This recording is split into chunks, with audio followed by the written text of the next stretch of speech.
So, Sam, if you were about to embark on a journey into outer space and you can only bring one human companion and one kaiju, who would they be? Who are your road dogs, in other words? And for the purpose of this intro alone, I'm unavailable. I can't go. Okay. Because I know. What a question. I knew you would choose me. So. Yeah, no, undoubtedly. So I could choose a lookalike, maybe Glenn. We'll get to Glenn. Wow, any kaiju? So I don't know as many kaiju as you. They could be from Godzilla. They could be just any old monster. Any old monster. Would Frankenstein count? Sure. I feel like Frankenstein would be a good. He is a Toho monster. Yeah, I can do the whole like Lenny and George thing from Of Mice and Men, and I can talk shit and just know that Frankenstein's behind. Pick up the pieces. Okay. And then I would take very morally questionable surgeon with me just to repair Frankenstein. I see. Yeah. A Dr. Frankenstein. Well, that's a good idea. Dr. Frankenstein, absolutely. All right. Where are you guys going on this theoretical space voyage? Let's go to... Oh, what's the movie? Sam Neill. Oh, that's so frustrating. I want to say Horizon something, but it's not. Event Horizon. Event Horizon, beautiful. And that was the first thing that came to mind. What a horrible place to visit. Well, you're locked in now, unfortunately. Yeah. Let's see how Frankenstein deals with that mind-altering state. All right. Is it Frankenstein played by Sam Neill? That would be a charming take. No, I get Hugo Weaving. Okay. Hugo Weaving. Wow, what a cast. Yeah. All right. So I think I would take, what's the dragon from Neverending Story? I know exactly. Yeah, that doggy. Dog dude. I'd take the dog dragon, and let's take as a human companion Hugo Weaving. Hugo Weaving. Well, he's booked. Yeah, he's booked, and I'll take Awkwafina. She's funny. Who's Awkwafina? She is a comedian, actress. Oh, yeah. She's done some fun drama films as well. No, that does ring a bell, sure. Yeah. Well, we're just going to chop this segment right up. I reckon so. All right. Let's roll with the real deal. Finally. Oh, no. It's taken us 6 episodes, but now we're getting to the real deal.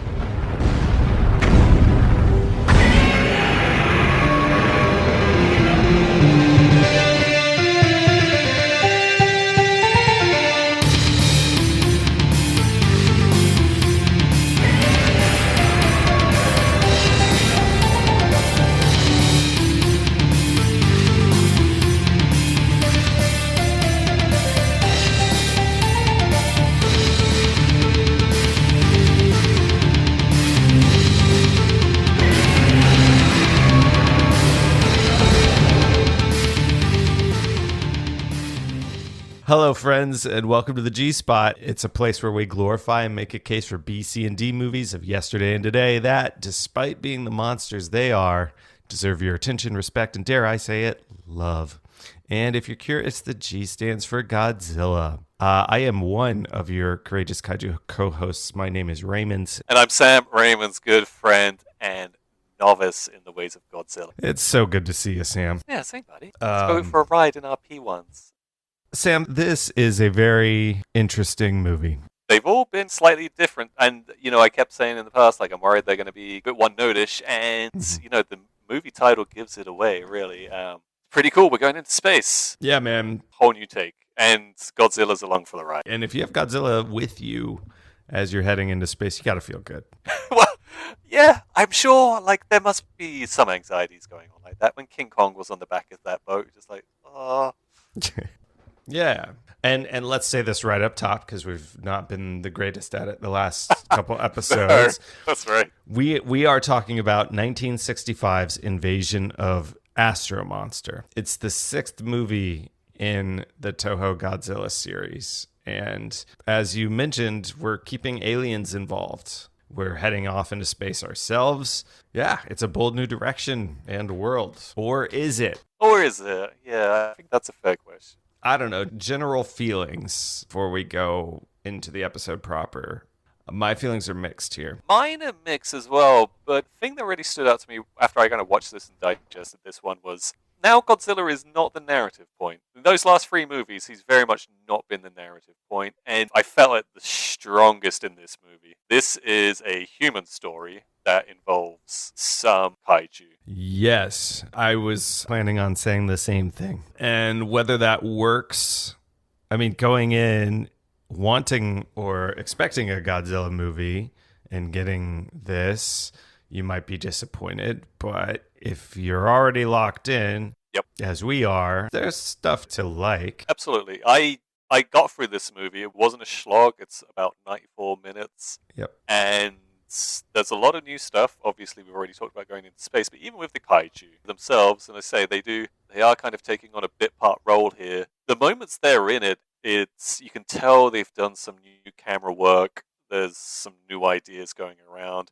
I won't spoil it, but there is an incredibly endearing moment with Godzilla in this movie. Uh-huh. So even, the kaiju, when they do finally get to rock the main stage, it's not necessarily the same old, same old. Yep, it's a big monster fight. Yep, there's buildings being destroyed. Yep, we're seeing atomic breath. But it is... Sometimes the same building being destroyed about 18 times.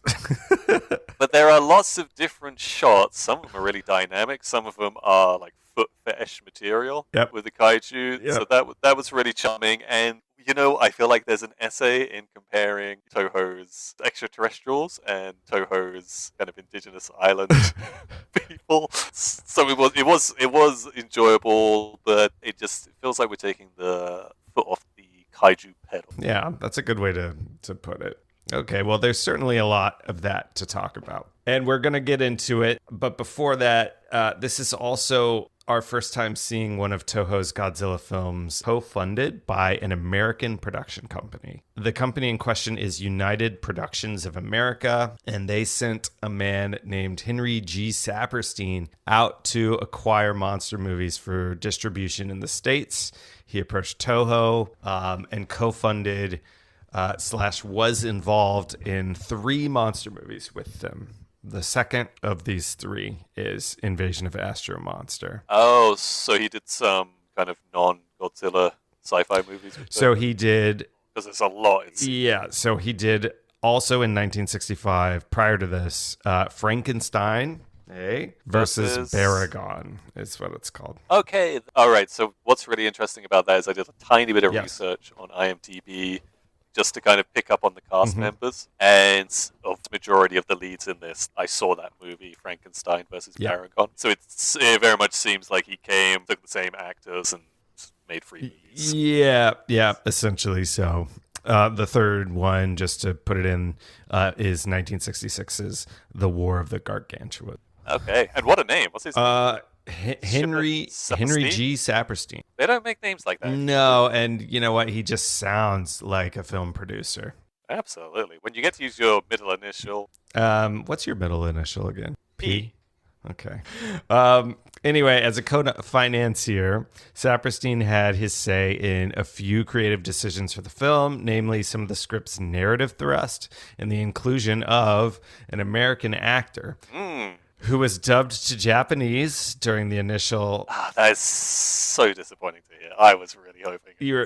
I know when you watch it, you're like, that's clearly dubbed, but part of me really hoped it was. You were hoping it was him in the booth? Yeah. I mean, I fell in love with this guy. Yeah, he's a natural. He's going to give Kobayashi a run for his money. I think also, you just put yourself in... do you have the actor's name? Nick Adams. Nick Adams, there's Adams. God bless Nick. I assume there's translators on the studio, but try acting when everyone else around you is speaking. Oh my god, I know, right?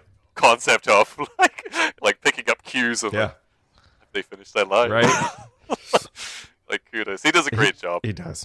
And let's see. So we've included Nick Adams to ostensibly help the film sell tickets in the States. And regarding changes to the screenplay, Saperstein, he criticized Shinichi Sekizawa's scripts. Sekizawa had written since King Kong vs. Godzilla, in addition to other Toho projects like my much beloved Varan the Unbelievable. But he criticized them for being formulaic. Oh, wow. So I feel like me and Saperstein had the same note. Yeah, that was his main note, saying that the films opened up with a press conference or a government conference of scientists and officials. Yeah. They needed to, quote, get into the picture a lot quicker. Yeah, so you agree with this upstart Saperstein and his criticisms of the series. No, it's positive criticism. It's, we love what you're doing, just don't do the same thing every time. That's fair. But yeah, I'm ready to jump right in. How about you? Oh, yes. You got trivia for me? I'm really hoping there's... Oh, of course.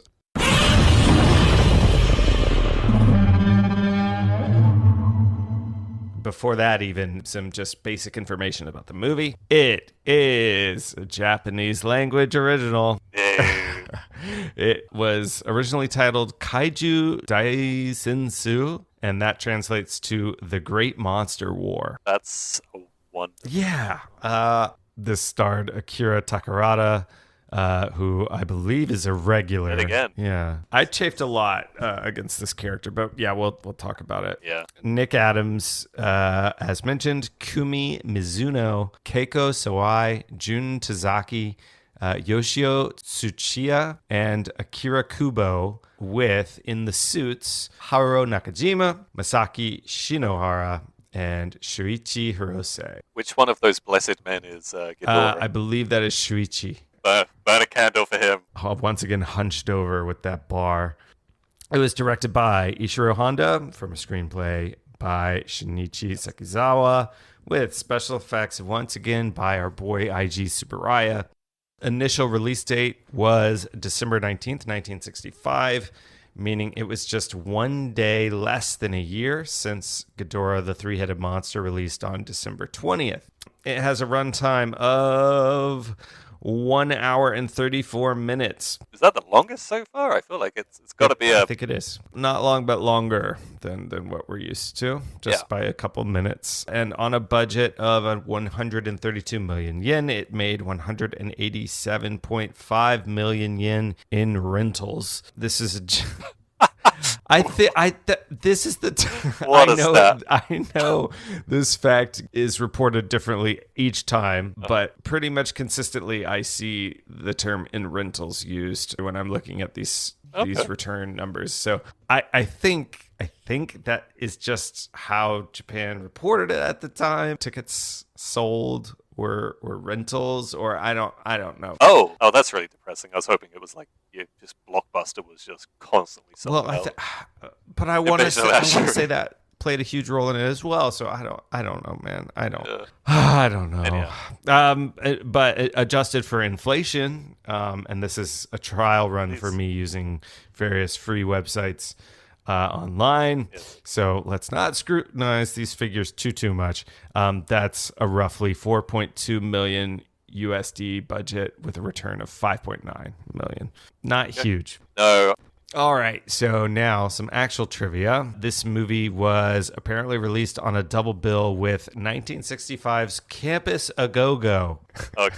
So I didn't get to find, what was it, Samurai Joker last time? But this title is equally as appealing. What was it called? Campus A Go-Go? A Go-Go. It looks like a university rom-com with a heavy emphasis on the electric guitar. Yeah, I just Googled image it, and I would entirely agree with that. Yeah, man. The Japanese title directly translates to The Young Electric Guitar Wizard, and it's apparently the sixth in a line of films starring the same two actors who excel. So they're whiz kids at a different type of sport in each entry. It sounds like it's its own cinematic universe, the Campus A Go-Go line. Each film had a different type of sport as its centerpiece. In this particular film, it was American football and horse riding. Other entries feature yacht racing, judo, scuba diving, rally driving, ice skating, and the New York City Marathon. Wow. We met a single alien in our last Godzilla film. This was one of the Venusians, but this film introduces the Xiliens. That's so hard to say. I just want to call them Xiliens. It is. Same. I remember seeing their name show up in the subtitles, and Xiliens was very much my understanding. Yeah. So if you hear me lapse into Xiliens, forgive me if you really care about that sort of thing. This X thing seems to be a bit of a motif. When I watched Kong Escapes, it was Madam X, Mihama, who we've met before. Yeah. So we have our first full-on alien race, and their dialect in the film is a mix of French, German, and Ryunosuke Akutagawa's Kappa language. So you're telling me when they talk to each other, they're not talking Japanese? Right. I guess it's some mix. Which, while I was watching the movie, the Commandant, that's what my subtitles called him. Okay, right. good. Yep, same. When we hear him, he says one word or phrase like almost in every sentence, like wada wada something. Kept saying that over and over again. And I was like, that can't. Maybe he likes the Muppets, right? Waka waka. I was like, that can't possibly be Japanese. Like, for that one word or phrase to be used so many times. So do you reckon, like, in the vein of previous actors, that he method acted with some organization and picked up the whole waka waka Muppets, thing? From the Muppets, yeah. Is it Grover? Fozzie, isn't it? Fozzie, sorry. Grover's the piano playing dog, right? Yeah, Fozzie. We're all over the map. Rolf is the piano playing dog. Oh, yeah. Grover is the blue furry fellow with the nose from Sesame Street. Yeah, the chickens. Yeah. Thank you so much. Boo slam. Boo. All right. Don't worry. I'm keeping our street cred in line here. Let's talk about the dance, Sam. There's a dance in this film. There is a dance. And this dance is perpetrated by Godzilla. Yeah. Okay, I'm surprised we're talking about this now. I thought we might save this. This is... We don't have to describe it in full. I'm just going to give us some background. We'll just know that Godzilla does a dance in this film. Yes, he does. It was divisive to audiences at the time. It was divisive to the film's crew as well. Wow. Civil War. Toho Civil War. No kidding. The next movie. Eiji Tsuburaya, our special effects director and miniature maestro, he was apparently supportive of anthropomorphizing Toho's kaiju and injecting more humor into the franchise. So when actor Yoshio Tsuchiya, who in this film plays the controller of Planet X, the commandant, he suggested adding. It's called the Shi dance. It's spelled Shie, so my pronunciation might be a little off, but I did look into it, and I'm pretty positive it's just Shi. So this dance, which has been heavily memed since its appearance in the film, yes, I think people who have never seen a full-on Godzilla film have seen him doing this dance. The dance itself originated in a 1962 to 1969 manga series titled Osomatsu-kun, where it is performed by a character named Iyami, a sneaky-looking, roguish character with protruding teeth, a mustache, and a purple suit. He would say his catchphrase, "Shi," whenever he was startled or taken by surprise,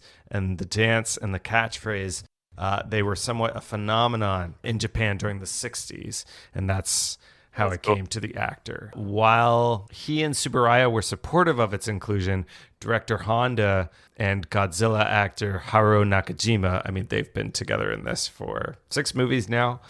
They were, along with effects cinematographer Sadamasa Arikawa, they were all against it. They are the moral backbone of the movie. But again, Honda, he has opinions, but he doesn't always get his way. Yeah. You talk about the meme element, like if we'll have seen the King Kong shoving a tree down one of their mouths, you would know that GIF. And yet, when I saw this dance, I 100% recognized it from GIFs or whatever. Yeah, it is firmly embedded in the internet. This dance. Quoted in Steve Rifles and Ed Godziszewski's book. Okay, if your last name is Godziszewski, you sort of have to make a career out of writing about Godzilla. Godziszewski and Rifles' book, the title is Ishiro Honda, A Life in Film, From Godzilla to Kurosawa. Ryuji Honda is quoted in the book. He spoke on his father's reaction to the dance, saying, "When they made Godzilla do the Shi thing, I knew how pissed my father was. He didn't say a word, but he was beyond angry. My father found it humiliating. I'm sure he was telling himself, we did not create Godzilla for that. It's not right." Great. I'm not so invested that I can't enjoy the dance, but I can see where Honda's coming from. And when you describe his son saying that, all I can picture is a Shiro smoking cigarettes in a very angry... Yeah, man. Yeah. That's all I can picture is just the fury and stubbing out cigarettes angrily, for sure. Yeah, poor guy. We've talked about how this series was maybe slowly chipping away at his creative identity. I do have like some things to talk about because he's always got a message, right? That's There's always right. a message.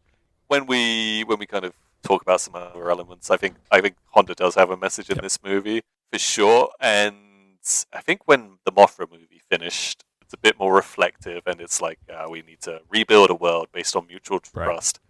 I'm pretty sure that gets another kind of mention in a very lower way. But the whole idea of trust, I'll come back to that as well. So I do think Honda does get some of his personal philosophy and political messages out there.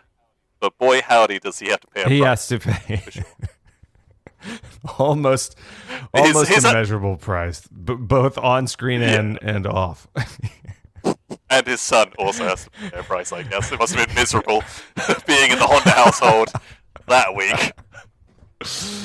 Oh, geez, yeah. Sorry, Honda. We'll pour one out for you. We'll stub one out. Yeah, right. For all you horn dogs out there, there is a kiss in this movie. And wouldn't you know it, Sam, this is the first and only kiss in a Godzilla film until the 1998 American version. These filthy swines. Additionally, it remains the only live-action Toho Godzilla kiss. Yeah, Is that right? There's one in an animated Toho film. 2018's Godzilla City on the Edge of Battle. Because, plenty of male and female characters in these movies. There's always kind of nods towards There's romance. dating, there's fiancés, and... Yeah, precisely. Courtships. It's interesting. It's the only one for such a long time. Yeah. Because you think back to Mothra and you have a man get shot through the head. Yeah, pretty chaste stuff. Okay. Yeah. That's a nice fact. This film had a... Thank you. This film had a lower special effects budget than many of the other films we've watched thus far, and so corners were inevitably cut by the production crew. This meant that stock footage was used from 1956's Rodan, 1961's Mothra, and the previous year's Ghidorah the Three-Headed Monster. I recognize some shots. I don't know if you might have. Let me know. Especially one with a bridge, Rodan knocking over a bridge as he flies by. Okay. Yeah. Yeah. I know. I can picture this. We see it twice in this movie. That bridge stuff is... Honda later commented on this recycling of footage, saying it was a vicious cycle of time and budget. If we recycled scenes from previous movies, we could cut the effects budget. But then we received complaints from our fans saying it looks weird, it's not fresh. We could fool the audience for a little while, but eventually they would know the trick and stop coming to see the shows. Then the studio would think that special effects films don't sell anymore, and it's no wonder we couldn't make anything good around that period. It is a sad story. Yeah, I could see fans getting a bit kind of frustrated, especially when you bear in mind that these movies are coming out so close to one another that they're fresh in the memory, right? I'm sure there was plenty to do back in the day, but you might go and watch these movies 2 or 3 times, right? Yeah. I think that also speaks to something I was mentioning earlier, where this is a movie about humans. This is a human, and extraterrestrials, rather than kaijus and everything else. Oh, yeah, sure. And this film has the lowest amount of Godzilla screen time of all the live-action films in the franchise. Clocked somewhere between 5 minutes and 5 minutes and 45 seconds, depending on which version one watches. You think about the previous movie, Ghidorah, Godzilla takes his time to show up, right? so much. And when he first shows up, it's for like a blink of the eye. But they do have a fairly protracted battle scene. Yeah, I mean, it's hard. You do want to see some Godzilla. Yeah. 5 minutes seems, I don't know, not worth the admission price if you are a big kaiju fan. Right. But... And I might go a bit further. I mean, you might have more knowledge than me on this, but is this the first time we're having no new kaiju? Yeah, that's right. Yeah, because we have Anguirus in the second one. Right. Yeah, so not only are you getting less Godzilla, there's no whoa, check out this crazy dude. To give us a comparison, and again, this film has between 5 minutes and 5:45 of Godzilla. The 1954 film, the original, had the big G on screen for 8 minutes and 45 seconds. Ghidorah, the three-headed monster, showed him for 8 minutes exactly, but we had a bunch of other scenes of kaiju on their own, like Rodan had scenes and Ghidorah had scenes. Yeah, Rodan's Oh, yeah, his head popping up. And 1993's Godzilla vs. Mechagodzilla 2 will give us a whopping 27 minutes of Godzilla on screen. They know what they're doing. Yeah, by the 90s. Critics were not kind to this film, Sam. It's currently tied with 2004's Godzilla Final Wars at a 50% rotten on Rotten Tomatoes' ranking of all Godzilla films by Tomatometer score. This is the worst, or like one of the worst. It really isn't that bad. That's true. Together, these two critical duds hold spots 31 and 32 out of 38 franchise entrants at date of recording. The most damning blurb on the website that I could find. And again, there are only 8 recorded critic reviews, so that 50% score. 4 critics liked it well enough and 4 didn't. This blurb comes from Rob Humanick of Nerdist.com. He wrote, "The lip-flapping English of the American version is only negligibly more entertaining." Fan perception of the film has warmed over time. According to G-Fan magazine's reader polls, it's gone from holding a 7.4 out of 10 in 1996 to an 8 in 2014. That's I assume that's Godzilla Fans magazine. Yeah. That's kind of like I remember being a child and having the Nintendo magazine. Suspiciously, every Nintendo made game was like 95 to 100% like ratings. Yeah. And so I'm not sure like. God bless them for having a magazine. Yeah, no, for sure. But like with a movie like this one or any Showa era Godzilla film, arguably, the fans are the ones who matter. They're the ones you want to be impressing anyway. So they're the ones who are revisiting the stories and characters, 50, 70, 100 years later. All right, buddy. I think we both know what time it is. I have some goofy alternate international titles for you. And this is a pretty goofy title. Already, yeah. It almost seems unfair, one of these versus the others, but we'll see. Oh, okay. Matang. I'm ready. Yeah. Godzilla Goes to Space is the Japanese 8mm title. Okay, kudos to the Japanese. Again, it doesn't really tell you the story, but it tells you enough of the story. I mean, there's an elevator pitch. Yeah. There's a 16mm print that was shown on U.S. military bases prior to the 1970 release, and that was called Invasion of the Astros with an S at the end. You wonder that term Astros is like, we have all these new slurs like clankers for AI.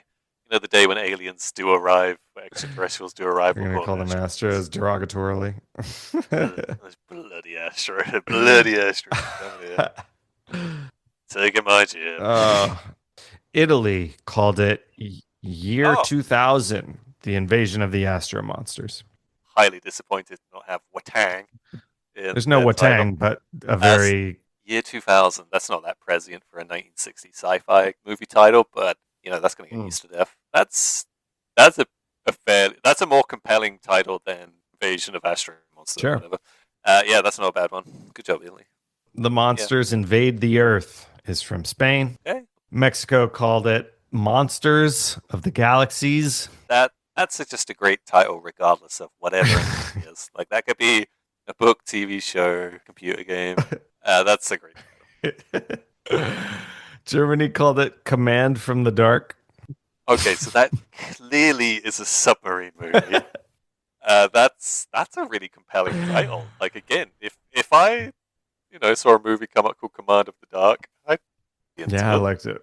The word command, I can see how that somewhat makes a connection to the movie, but again, you wouldn't. Yeah. It doesn't tell you anything about the movie itself. Turkey called it Monsters Coming from Space. Okay, that sounds similar to what the Spanish one was. Finland called it The Space Monsters Are Attacking. Finland? Is that the first time Finland's been in one of these? Maybe so. Can you imagine? What was that like? 1960s Helsinki, watching Japanese-American movie translated into Finnish. That's a fever dream in itself, isn't it? And Lebanon is also here. Well, we've got a Beirut, baby. What's happening? They called this Kong Kong 2000. Yeah, Kong Kong 2000. That could be so many things. That could be like a sex toy.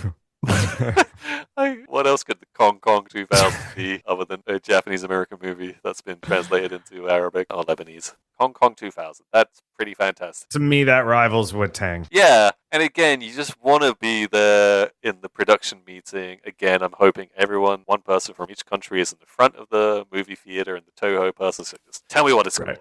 Hong Kong 2000 came out. Perhaps they heard the person from Italy use the word 2000. It was like, ooh, yeah, I like that. Yeah. Good job, Lebanon. So, Lebanon, Italy. I can't remember who else has won some of these. It was like a West German one. Yeah, that was pretty wild. Yeah. I do like this segment very much. Hong Kong 2000. I'm glad. Hong Kong 2000. Again, that's unfair.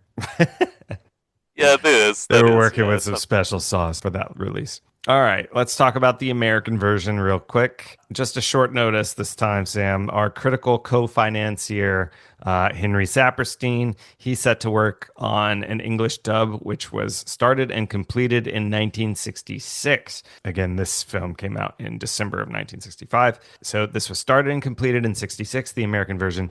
And even though it was completed in 66, the finished product, retitled Monster X and distributed by yet another new distributor, this time Marin Films, it would not see theatrical release until 1970, where it was on a double bill with fellow 1966 Ishiro Honda-led tokusatsu film, The War of the Gargantuas. This is another of those three that Saperstein had his hands on.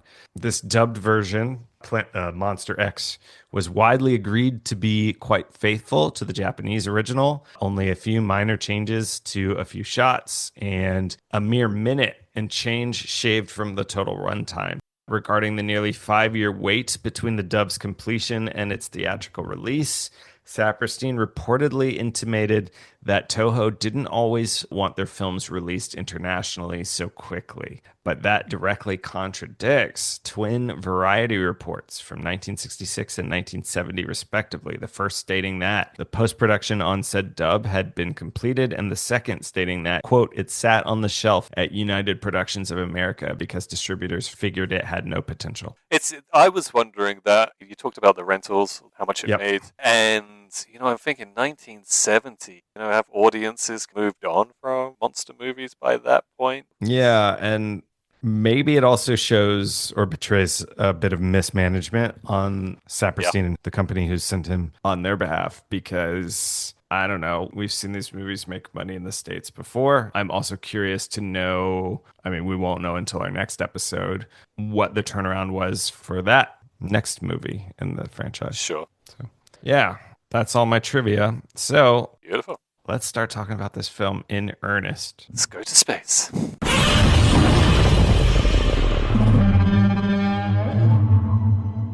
Beep, boop, beep. Beep, boop. We're in space, We're in space. Welcome aboard the P1 as we head towards Planet X. Is that what it's X, called? Yes. A moon of Jupiter. I want to hear an elevator pitch. Oh, absolutely. Okay, so as mentioned before, Godzilla goes to space. Yes. That was my knee-jerk elevator pitch. Right. But now comparing the lead somewhat to, I think, some of Honda's points, move aside Isaac Asimov and Ursula K. Le Guin. Okay. We don't need you sci-fi icons to turn geopolitics into science fiction. We have Godzilla who can do geopolitics just as well as anyone. Hot damn. Absolutely. Wow. Yeah. When I finished watching this movie, my first thought was, this is like War of the Worlds, right? And then I thought about it a bit further. It's not quite War of the Worlds. It's more Cold War. Yeah. But we can get into that. Yeah. All right. Ding. Dang. Wow. That was very pointed. Just like Sekizawa, I'm getting notes, right? I'm picking up, I don't want to be too formulaic. I want to... Yeah. Very true. We don't want Saperstein coming in here to audit us, the ghost of Henry G. That's Saperstein. Right. It's always at the back of my mind. You've been Saperstein. Right. Okay, so yeah, the opening credits. The opening credits, so the last one in Ghidorah, they were like carnage. It was moments of destruction, and then the image would just stop on whatever was happening. This time it's somewhat similar. There's no carnage, but is it just images of UFO, alien aircraft, or huge satellite machinery and radar dishes? Right. But the thing I really liked about it, and, tell me if I'm wrong, so I probably am, the music is very triumphant. Okay, yeah, I noted that too. It's much snappier than previous opening credit songs. Not so full of dread and doom. It's jaunty. It's jaunty. A little militaristic. Yeah, exactly. That was my first thought. If you had footage of boys on the march, or winning battles, this is the kind of music you would have going behind it to help you share in that triumph. Yeah, absolutely. And as you said, we're seeing images of like it's a very 60s looking spaceship. I want to say it's a rocket more than a spaceship even. That's right. Yep.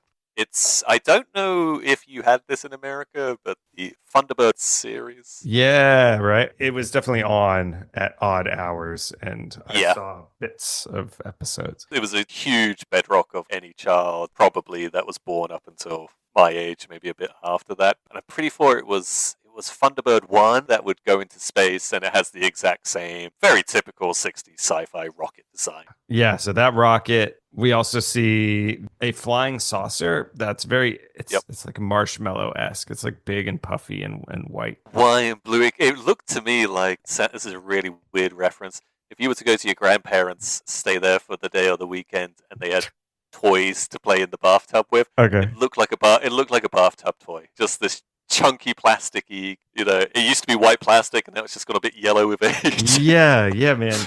That's spot on. And the lighting on all of this is pretty blue, and they contrast that with bright yellow and gold text, which is pretty gorgeous. Yep. And from there, we are in space. Yeah. A title card reads, in 1960 X, a mysterious new world dubbed Planet X was discovered in our solar system. There's then an establishing shot of a toy rocket. This is the one we saw in the credits. We see a POV shot from the rocket of Planet X and two astronauts who are watching this new discovery. One of them is our Henry Saperstein-backed American named Glenn, played by Nick Adams, and the other is Fuji, who is played by Yep, that's right. Akira Takarada, returning actor. Glenn says in dubbed, seemingly flawless Japanese, it's time to report back to the WSA, which is the World Space Agency. Fuji says in a heavily accented English, okay, Glenn. Yeah. Oh, okay is definitely his go-to word. Yeah. So I'm on IMDb now. Glenn does have a last name. Did you pick up on any time when Glenn had a last name? No, everyone is calling him Glenn throughout. And it's not even like, I don't think it's called he's never called Mr. Glenn, even though he's obviously this astronaut scientist. Yeah. He's just always Glenn, Yeah. which is really, it just really kind of, it's odd. What's his last name? Apparently it's Amer, A-M-E-R, which is quite close to America. But, so the other thing here... Glenn Amer. So we have Takarada, who's playing Fuji, and he's always called Fuji. Yep. We can talk about his character a little later on as we get to know him. I love their heads. They have these astronaut helmets on. Yep.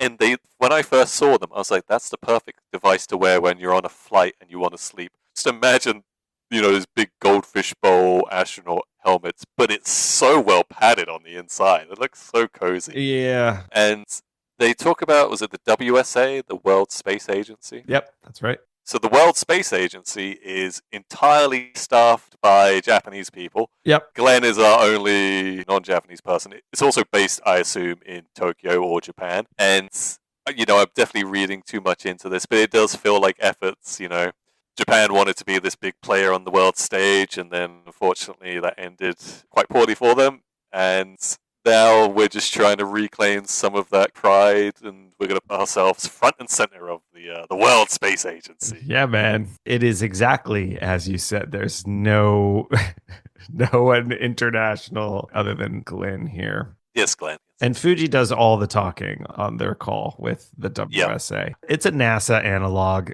There's a bunch of white-coated scientists in big, spacious rooms. There's the message that they're sending is being transcribed by a self-typing typewriter, which is pretty ridiculous. Wow, it's cutting edge. And let's see, Fuji lets them know that all is well. And their message becomes a video call, which the technology on display there. Pretty cool. Fantastic, yeah. Yeah, they let them know that they can't wait to walk on solid ground. And the head scientist, who is named Dr. Sakurai, he swings his glasses off and gives them a very heroic look and says, it's like he's in an Old Spice commercial or something.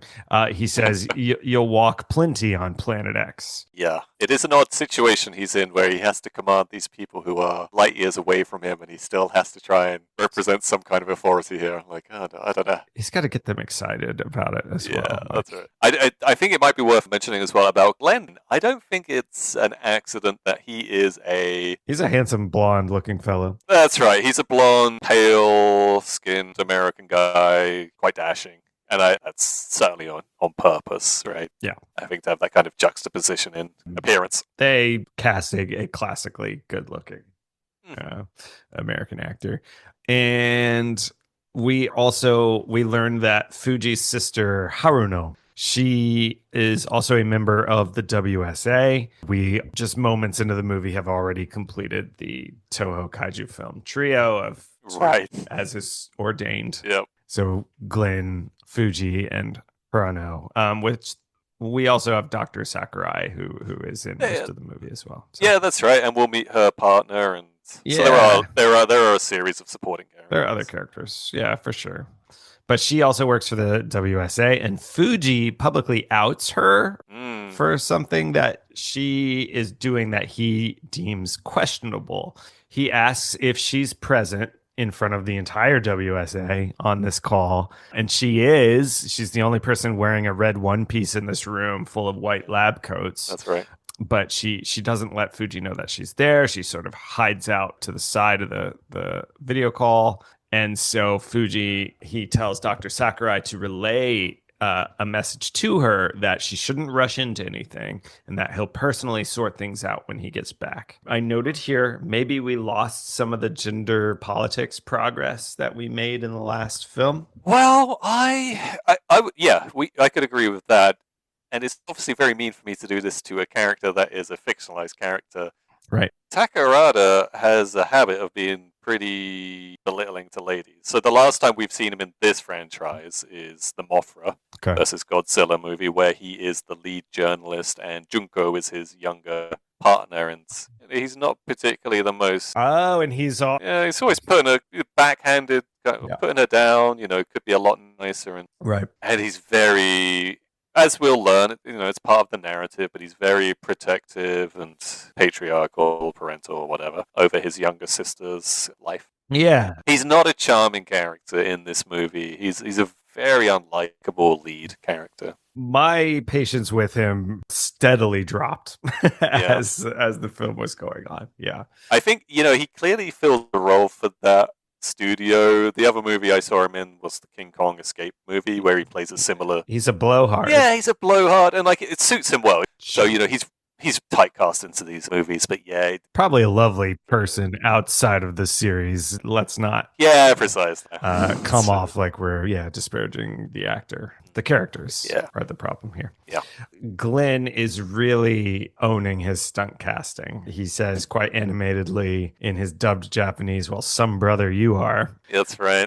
Oh, God. How long did it take you to get used to watching Glenn and his dubbed Japanese voiceovers? As I said, I was kind of hoping it was just him speaking Japanese, but yeah, it clearly wasn't. It's funny. It's funny. He does do a lot to take away from Fuji's unlikability. That's fair. Yeah, he makes their duo much more palatable just by being there, being him and being Glenn. Yeah.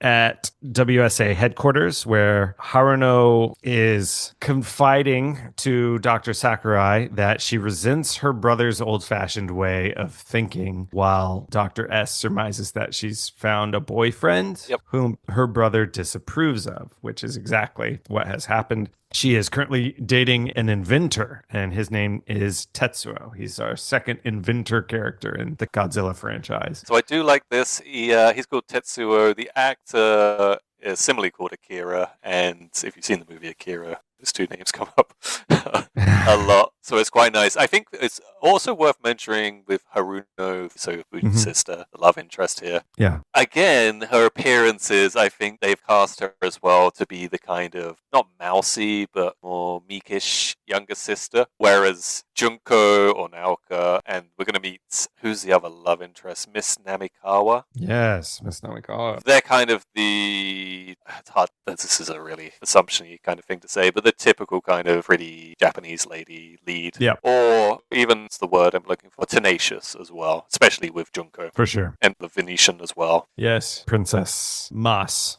Haruno, I mean, she just felt like a step back to me, I guess. She isn't given a lot to do. She's pretty much there as source of friction. As a source of friction, but also her character boils down to Fuji's younger sister or Tetsuo's girlfriend. Yeah. She has no real agency or identity of her own. She is the conduit between those two characters. Right. She allows Tetsuo to get into the movie and exactly. Fuji to interact with him. Right.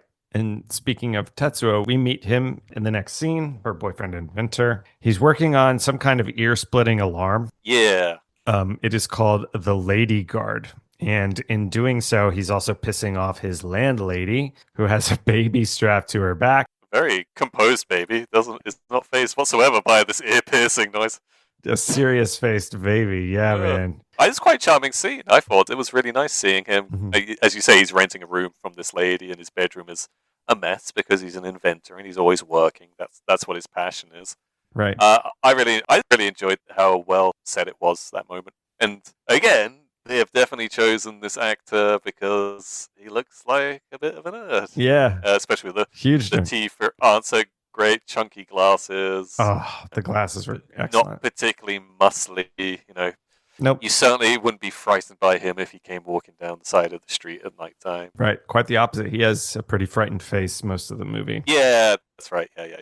Tetsuo then receives a call from an as yet unspecified business entity offering him some kind of contract. And we also learned from a press conference with Dr. Sakurai immediately following that call that the newly discovered planet X is the 13th moon orbiting Jupiter. And we learned that it is emitting a strange radio signal that's tipping the WSA off to there being life present on the planet. We then get a very cool shot of Fuji and Glenn's rocket. You might have heard us say P1 a few times. This is the name of their rocket. It's emblazoned on the side there. Yep. You wonder what the P is, right? What does the P stand for? Pretty cool. Yeah. Peace. Parker. Podcast. Anyhow. Yeah. So this is a cool shot as it's zooming through space. Basically, it's just a model on a string against a black backdrop, but yeah, it looks fun. Then back to Tetsuo and Haruno, who are having a dinner in a fancy restaurant with a space diorama in the background. So space is just ever present in this movie. Yep. Haruno is worried about the price of eating at a place like this. We are definitely made to understand that Tetsuo is a bit of a failure, right? He's not a provider. It's a constant kind of motif for him. He's a struggling inventor, and Haruno allows us to kind of understand that. Yeah, can you afford to? Yeah, but he's got good news. He reveals that he's sold his Lady Guard, and that, again, that's that personal alarm we saw earlier. I guess I should describe it a little bit. It looks kind of like a smoke detector, but shrunk to the size of a petri dish. Yeah, so I'd describe it as like a lady's compact, where you know. Oh yeah, there you go. They would open up with the mirror and then the makeup on one side or the other. Yeah. Yep. Yeah, something like that. Yeah. And he sold this invention for 50 million yen. Damn. They are then joined at their table by Miss Namikawa, who represents the company who is buying the invention. Yeah. This is the toy, what are they called? The World Educational Toy Company? World Education Corporation. And it is pointed out at this early point, and I must admit, it took me a while to connect the dots. She says, you'll get the money once the item goes on the market. Right. And that is relevant. So he's not getting the money right away. He has to wait for it to start being shipped. Also, in their conversation, we learn from her that her company, the World Education Corporation, is very interested in Hirano's brother's space mission. That's right. So I wrote, at this time, this might be our first sort of shady female villain character. I suppose so. Yeah, and I mentioned a few times, King Kong escapes. You see them in that as well. Right. Exactly. There's a pretty amusing cut. It's very slapsticky. Tetsuo and Haruno are walking out of the restaurant, and Oh, is this where it's Haruno is saying that Fuji said he'd stand on his head? head Thank you. if anyone ever bought his Tetsuo's invention. Yes. And it immediately cuts to Glenn and Fuji. The shot is upside down. Right. So That was fair. That was very playful. I loved it. From the opening credit song to this scene, this is a totally different mood and atmosphere from the last film, which was much more serious. And that's why I kept saying, even though Dora had a lot of odd parts, with their Venusians, the Xiliens, it still was an incredibly serious movie, whereas this one, we're in space. And slightly more playful or upbeat. Yeah, we're being a little goofy. Yeah, goofy for sure. Yeah, it's not entirely unwelcome either, this tonal shift. Nope. It's like the film is saying, all right, here's your fun one. Sure. We did serious last time. Let's see. They do seem to reuse shots of the rocket in space a few different times. Sometimes we see it center frames. Sometimes it's a little tilted. It's almost always against a black background that shows stars trailing across the screen. But yeah, we see that a few times once the astronauts turn themselves right side up again. Yeah. Glenn and Fuji also have this kind of snarky relationship with Dr. Sakurai back at WSA headquarters. They rib him in their communiques as they're closing in on Planet X.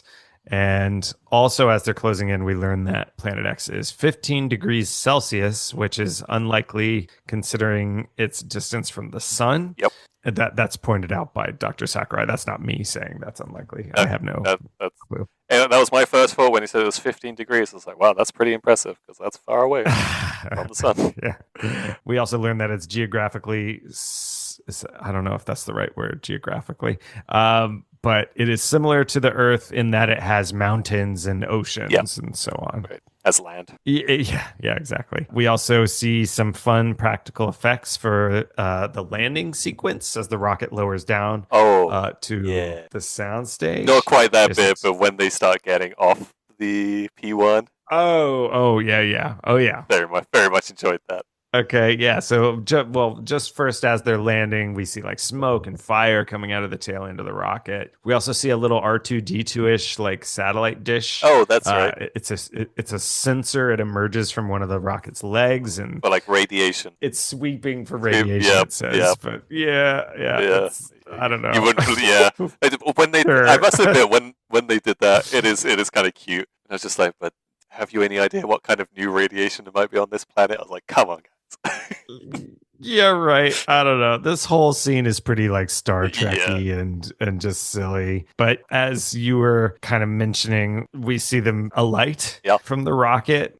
A very, very, very protracted scene. Yeah.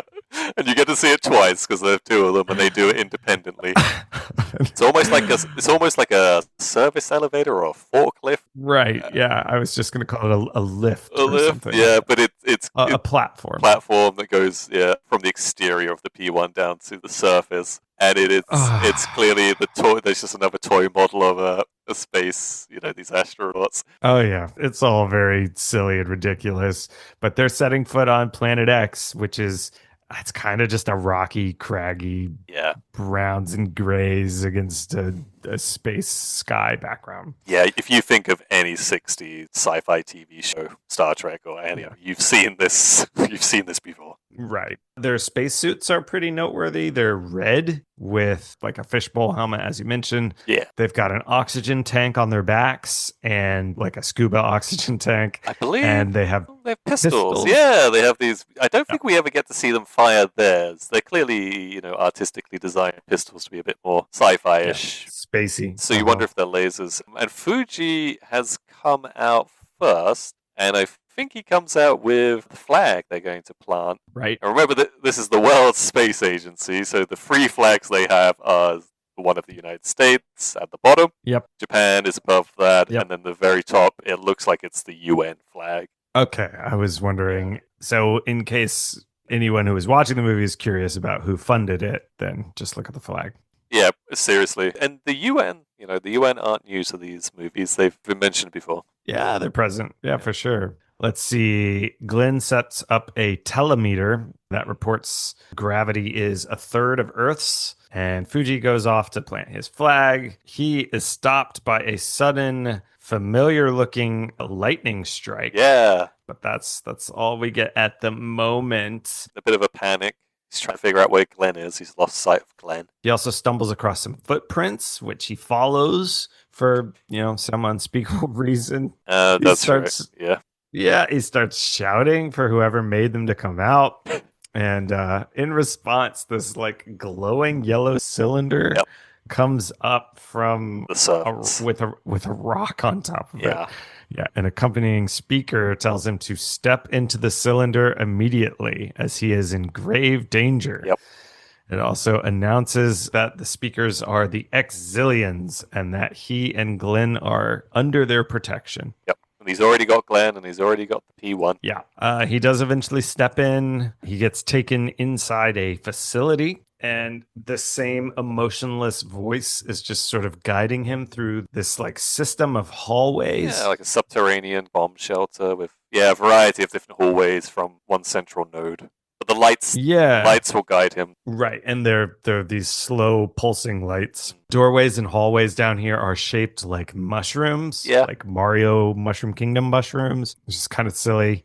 He wanders around until he finds Glenn, who's sitting on a metal chair in a random room. And once they found each other, the overhead lights kick on. Yep. Just a spotlight on Glenn, yeah. And then that reveals a classic like 60s style space station interior with like flashing colorful lights, panels, yes, machines, and everything's gray except for the lights themselves. But let's see. Oh, I noticed that a lot of the like controls on these panels and machines and things are just randomly colored shapes. Okay, like, geometric shapes. Just like circles and squares and different colors, but they're like fist sized. There is an odd transition later on in the movie where it's just these circular or random shapes with flashing lights, and I can't remember exactly when it happens. But yeah, sci-fi extraterrestrial stuff is just shapes and colors, and very much what a young child would like to look at.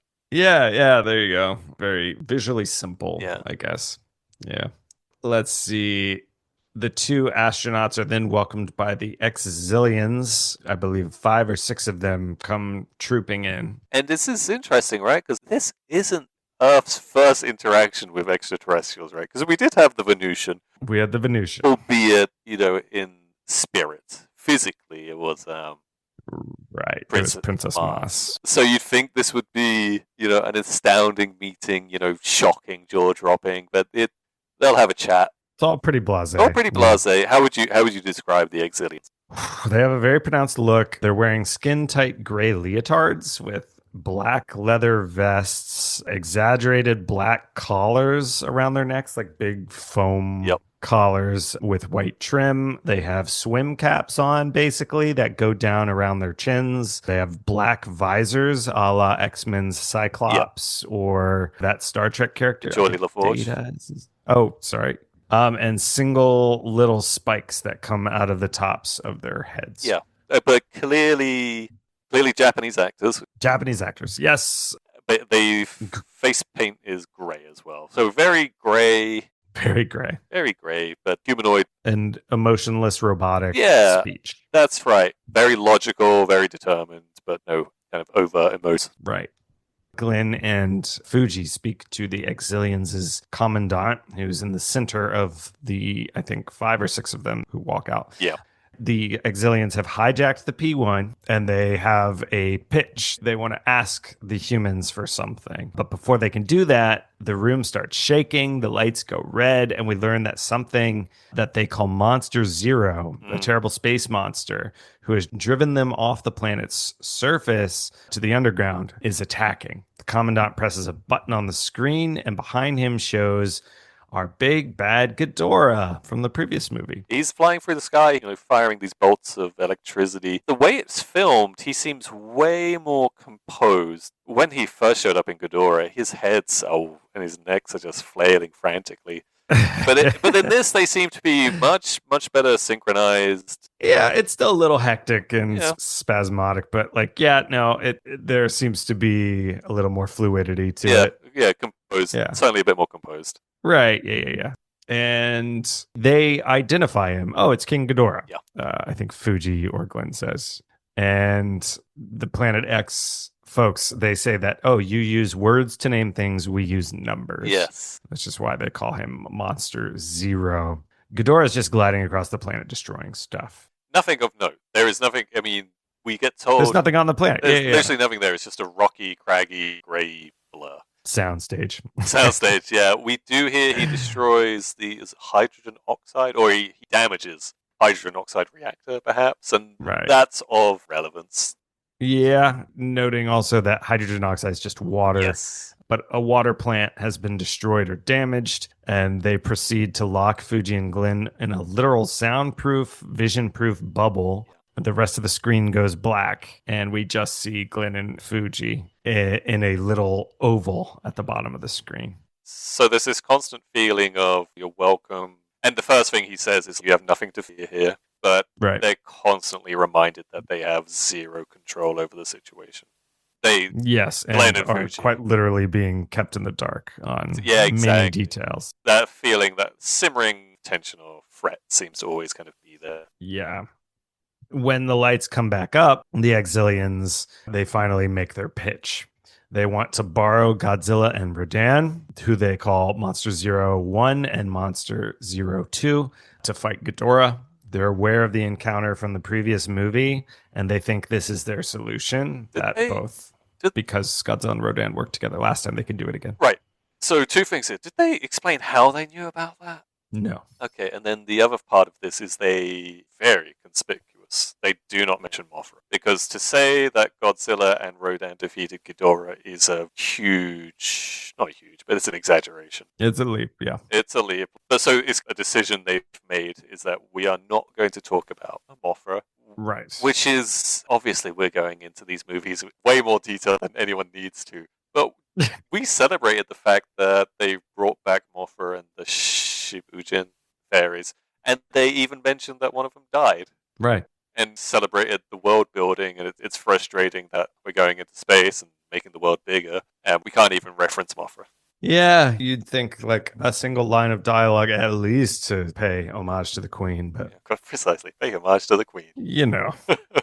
Glenn and Fuji, they obviously think that this plan is ludicrous. They voice that opinion, saying they don't even know where the monsters are. Yeah. And how could we give them to you? The Xiliens have that answer, though. Godzilla is currently in Lake Myojin, and Rodan is in Washigasawa. Yeah, so 2 lakes in Japan. 2 lakes in Japan, and in return... This is such a great offer. Oh, I know. The Xiliens are going to give the Earth the cure for cancer. Right, so this is It's a win-win-win-win-win. A win-win, because we know... We get rid of 2 giant monsters. Right, and they have helped you out once. But prior to that, all they have done is destroy and kill. Yeah. Right?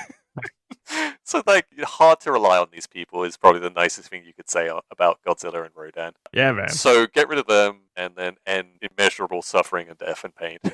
Yeah. Where do I sign? What a great offer. Right?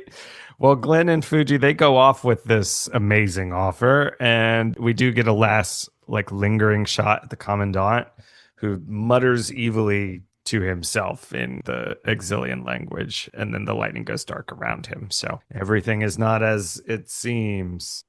We get some fun shots of Earth and the moon, which I guess is Tsuburaya just sort of getting to play around with space models. I appreciated seeing them. This is as the P1 is flying back. This is the new and improved P1, because I believe... Right, yeah, the Xiliens made a new...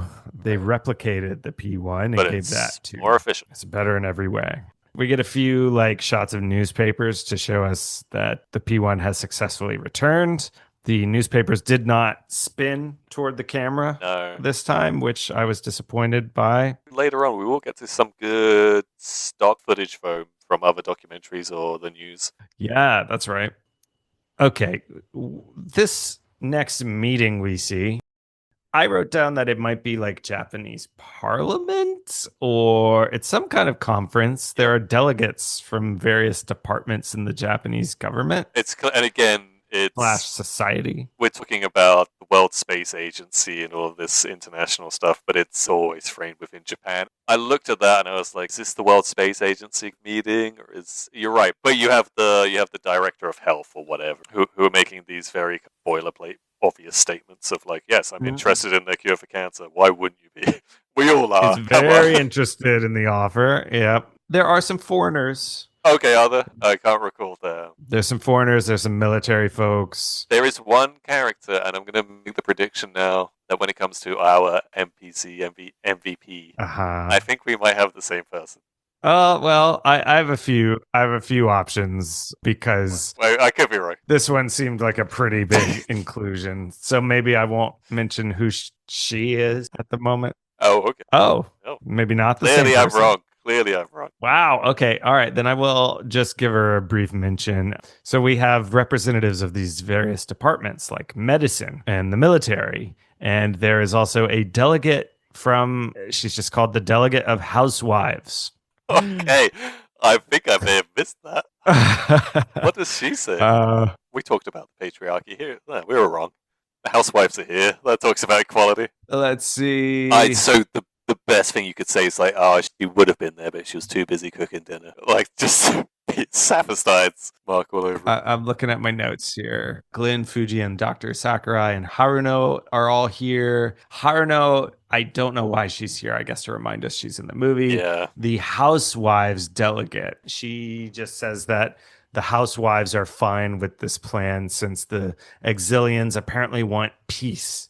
And the housewives of Japan have all spoken. That, yes. They have spoken. Such a random inclusion, isn't it? Oh, I know. And medicine and housewives are the only two delegates we hear speak. Yeah, there's only two. Yeah. And it's such obvious. Yeah, why wouldn't you want peace and why wouldn't you want the cure for cancer? You don't need to explain public opinion on that. Yeah. And so after those two alone speak, the PM or the moderator of the... It's like, I've had enough. We're going to do it. Yeah. Yes, exactly. Okay, let's do it. I think we all agree. Yep, we're doing this. So what a wild scene. Do you think, again, we're overthinking this, but the lack of Mothra, the diminutive Haruno, do you think Honda was just like dragging on a cigarette? It's like, we need some women in this who are important. Maybe. All right, you can have the director of medicine, and all right, Honda, you can have the bloody director of housewives. They can have these throwaway lines. There's like another defeat for Honda. All right. Well, so now that Earth's on board, they send search parties to both of the locations the Xilien specified to find the kaiju. I feel like, is this the first time we've been outside other than Planet X? Thank you. Yeah. So one of my critiques of this movie, one of the biggest ones, is that most of the movie takes place indoors or on sound stages. Tiny set. Yeah. It's very like claustrophobic. Yeah. And we celebrated the Ghidorah movie for being quite the opposite. Lots of location shots. Quite ambitious. Yeah, different camera angles and stuff. It's just, I don't know, maybe we were spoiled by Ghidorah. Yeah, maybe. Meanwhile, Tetsuo stops by the World Education Corporation. He asks about the status of the development of the Lady Guard, but he gets the snub. And we also learn that it's not all is what it seems here. The president of this company... Yes. ...is an Xilien. I didn't quite pick that up straight away. I assumed it, but because so essentially you're right. Tetsuo shows up and you can tell he's frustrated and he's obviously continuously getting fobbed off. He's waiting for this product to go to market and he's not getting any answer as to why.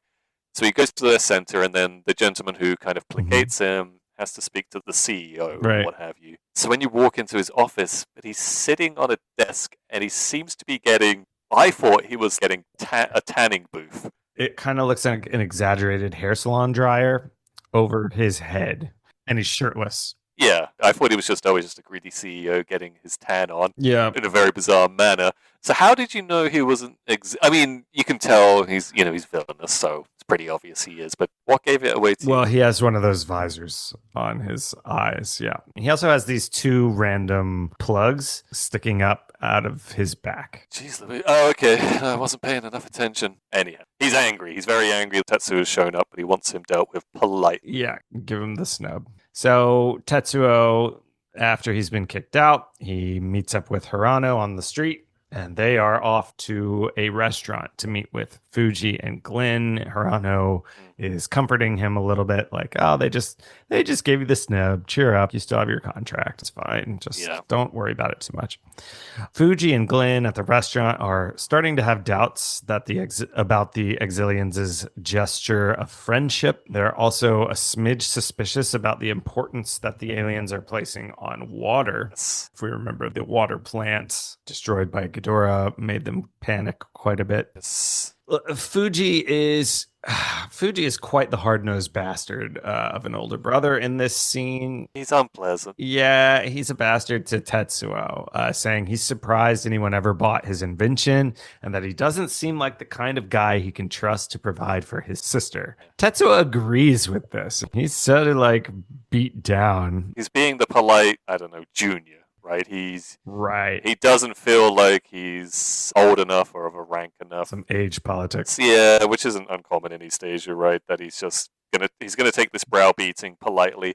Although Haruno does, she chides Tetsuo for agreeing. Yeah, sorry, this is the point I wanted to make earlier. I can't remember how it comes up, but Glenn kind of says, well, sometimes there's more important things, and trust is the foundation. Mutual trust, yeah. Mutual trust is a foundational thing, and Akira's like, it's none of your business, this is my sister. Right. But mutual trust, that was the end of Mothra versus Godzilla, we can make a world of mutual trust. And I was like, maybe Honda got that in his line. Yeah, there we go. I wouldn't be surprised if Honda snuck that in. Let's see. And then Glenn, we learn he's a bit of a horn dog. He leaves on a date, and we see, I guess, a shot from like above the window. Yeah, it's Tetsuo and Haruno are looking through the window at Glenn as he. Yeah. Looking down on a red convertible driven by Miss Namikawa. So this is the lady that's been giving Tetsuo the short shrift, like hiding. From World Education Corporation. Tetsuo is keen to follow them, find out where they're going so he can get answers to his questions. Yes, absolutely. Fuji also leaves the dinner saying he disapproves of the marriage, leaving a distraught Hirano with Tetsuo. Yeah. And he does the power move of, giving Haruno some cash before heading off, just so.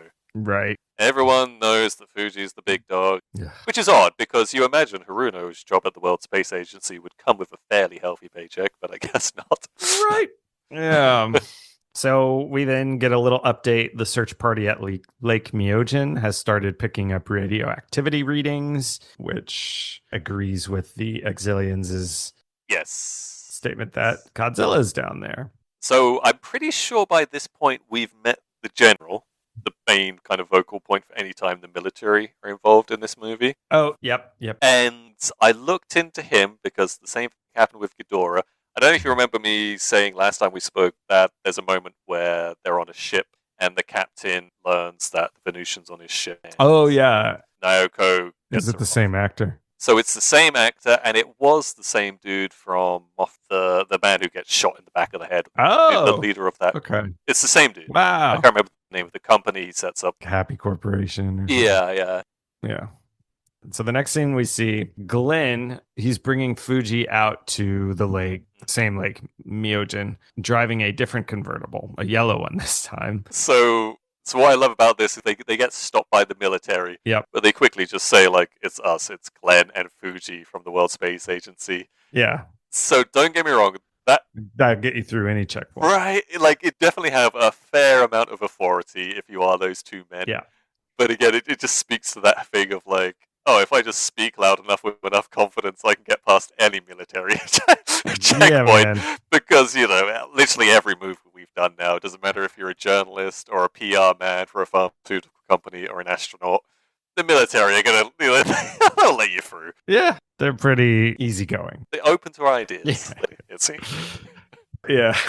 As they're going, though, Glenn is telling Fuji a pretty bizarre story as they share some kind of drink from a thermos. He is saying that Glenn, after his date, presumably stayed at some kind of lodging on the lake. And he stayed overnight with, stayed overnight with Miss Namikawa.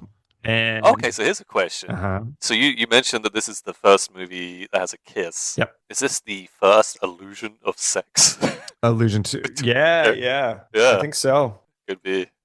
First time, at least we know, a man has slept in the same room as a woman. Yeah, precisely, yeah. So he's saying Glenn was woken up in the middle of the night by the commandant of the Xiliens who showed up in his room. Fuji's very skeptical about this. Yes.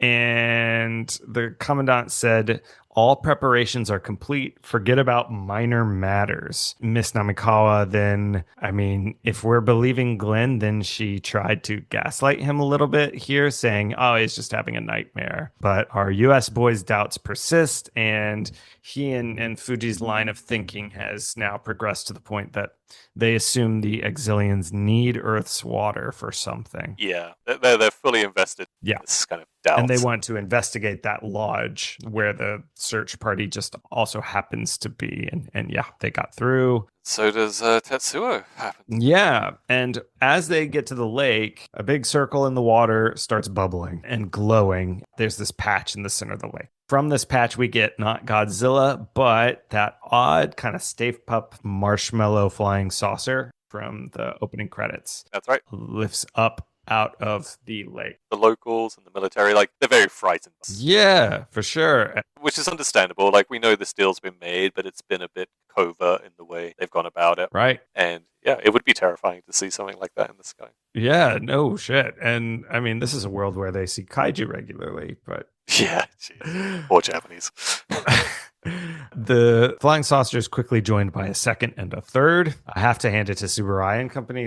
Seeing those things rise up out of the water and just hover in the dark, that was pretty eerie. Yep. So very cool there. That eerie mood, though, is pretty wasted as we transition to the same scene during the daytime, and now it looks pretty silly. There's a crowd of onlookers, citizens and military. The WSA is there, and all of our named characters are in this scene. They've gathered all the important people have gathered on the beach, and 5 Xiliens alight, including the commandant at their center, looking pretty damn fresh in their gray onesies on the beach. Yes.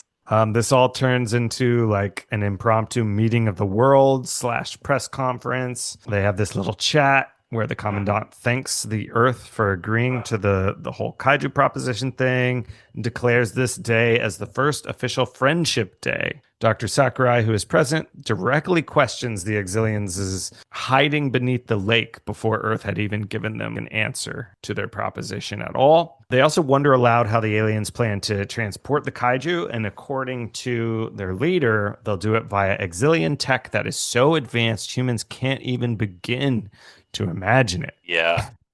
Then he explains that they can just transport any object with their flying saucers, regardless of its mass. So it is pretty easy to imagine, after all. Yeah, that's right. Yeah, very easy to explain away. Yeah. One of those saucers zooms off toward Washigasawa, and the other one... Yeah, that really scares the crowd. Oh, yeah. And the other one lowers itself over this lake and starts shooting out these lightning bolt-shaped electromagnetic waves. And then they also they change over into 60s-style tractor beam. Cylinder and rings, yeah. Right. They form a cone over their target. They hoist up Godzilla, finally. Yeah, this is a new way of introducing Godzilla, but it's also the first time we've met Godzilla where he hasn't just started tearing shit up. Yeah. In fact, he looks incredibly vulnerable. He looks like he's in a fetal position. He's very snoozy. He's having a nap. It's how you imagine what a lizard would look like in its egg before it's hatched. If the egg was translucent. Yes. All curled up. He's all curled up. Legs tucked in, tail tucked in. Yeah, very kind of vulnerable. It's great to see that. I thought it was done very well. I think the one drawback to this presentation is it really diminishes the size of Godzilla. Godzilla doesn't look like the size that we have seen from various kind of perspectives where he's marching over a city. He looks quite small. Yeah, that's a really good point. This is not the threatening destroyer of Tokyo that we are used to. We also see the second flying saucer carve open the mountain. Yeah. and tractor beam up Rodan, who's similarly kind of enwrapped in their wings. You don't see their face whatsoever. Right. Again, they look like they're asleep. I would love to know how Rodan gets himself into these mountains. When he shows up in Ghidorah, it's the same situation. He's just in the mountain. Yeah. Yeah, it's just like, he must have got himself in there, because we know he was out of it before. He was just beating Ghidorah up, right? So, I mean, how he does it without anyone knowing, like, kudos, Yeah. Explain away that one, Toho. That's a good point, yeah. So both kaiju-bearing flying saucers return to Lake Myojin, where they hover with their cargo hanging in bubbles below them, still asleep. It's very silly. And then we see Hirano asking Fuji about the plans to go back to Planet X with Glenn and Dr. Sakurai. She asks if Glenn's girlfriend, who is Miss Namikawa, is a good person. To which Fuji kind of petulantly says, I don't know, ask Glenn. This was interesting as well, in that the Xiliens show up apropos of nothing, pretty much. Yep. We don't have this press conference, call it Friendship Day. And Glenn and Fuji are just like, all right, I guess we're back on the clock. I guess we're going in that spacecraft. Yeah. Off we go. But there's no question of should we go? How are we going to go? They're just like, oh, I guess we're coming with you. Yeah. I'm assuming they've been given an order by Dr. Sakurai that we just haven't seen. Because there's a similar sort of bit near the end of the film. Yeah, I also drew issue with, again, how shitty Fuji is. Like, oh, I don't know. Ask Glenn. Come on, man.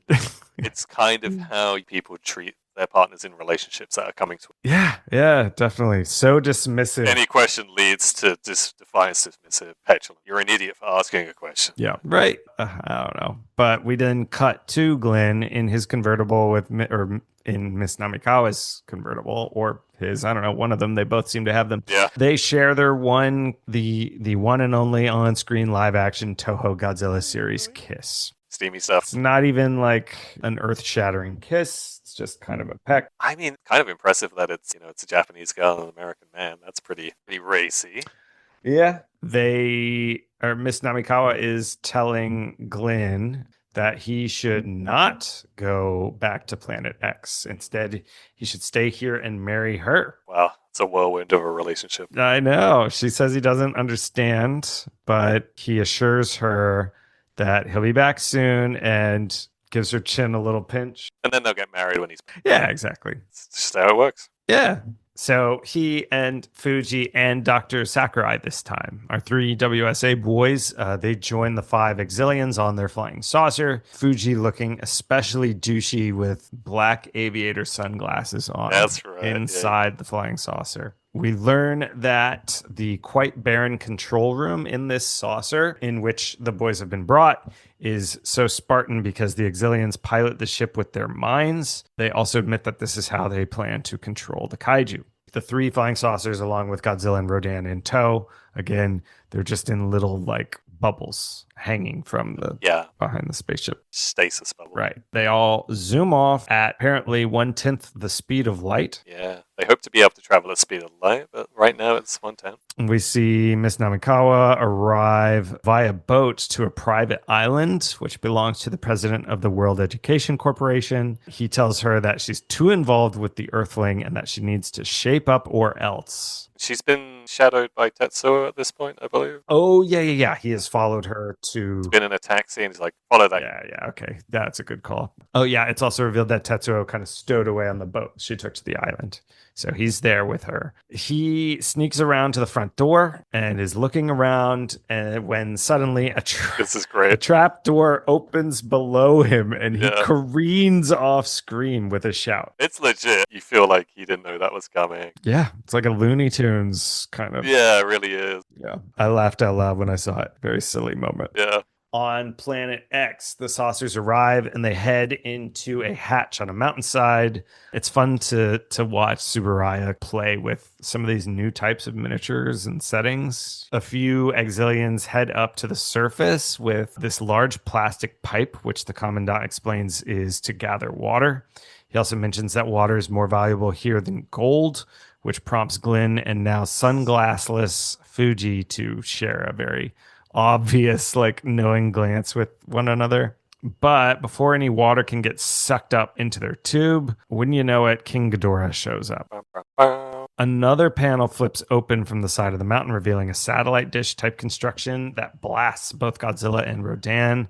And I guess finally, like, thaws them out or wakes them up. Yep, with these electromagnetic waves they can control. Yeah. It's shooting the means by which the Xiliens will control them. So finally, our kaiju are awake, and the two Earth-based monsters, they wake with a start, they roar, and then they're right to it with Ghidorah. Straight to it. Godzilla fires off his breath. Ghidorah retaliates with some of his trademark lightning strikes, and Rodan helps Godzilla huck some boulders. Breath seems a bit more vivid. Yeah. The atomic breath is a bit bluer and a bit more animated, it seems. Yeah, maybe the animation's getting better between films. But you're right. They go to it. The boulders are being thrown and kicked and dropped like bombs onto Ghidorah. It's at this point that Godzilla seems to have had some boxing tips, because he's kind of given a bit of a shuffle and some uppercuts to Ghidorah. I believe that's later, but that's later, okay. But what we do get is, after these boulders are hucked, Ghidorah pretty seemingly quite easily retreats. And this is when Godzilla does the infamous she dance. Basically kind of pogo sticks up and down and gives this kind of like shruggy, mugging look at the camera, like,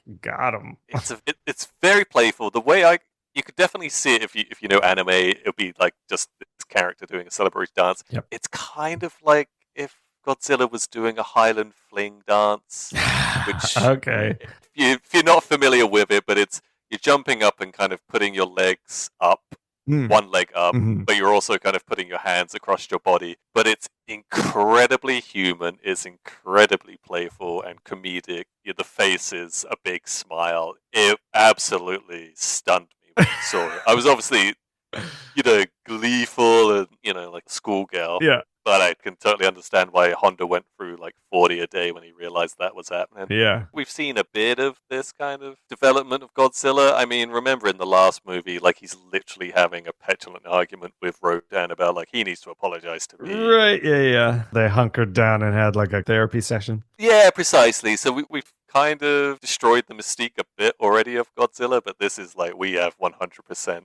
Yeah, whatever you thought Godzilla was, he is not the same character anymore. No. But still very entertaining. Oh, yeah. It's a different flavor. This is full on schlock Godzilla, this scene. We haven't quite said it yet, but I swear, watching this fight and the one later on, they seem far more nimble in their suits. And the kind of camera angles we're seeing, it's a really fluid and dynamic, rather than we're going to hug each other and just struggle against each other like King Kong and Anguirus. Yeah, not as many of those like close-up shots of the weird hand puppets as well. And that's the other thing, like with Mothra, it was very much, here's Godzilla's head, here's Mothra's head. Like, they're full body shots.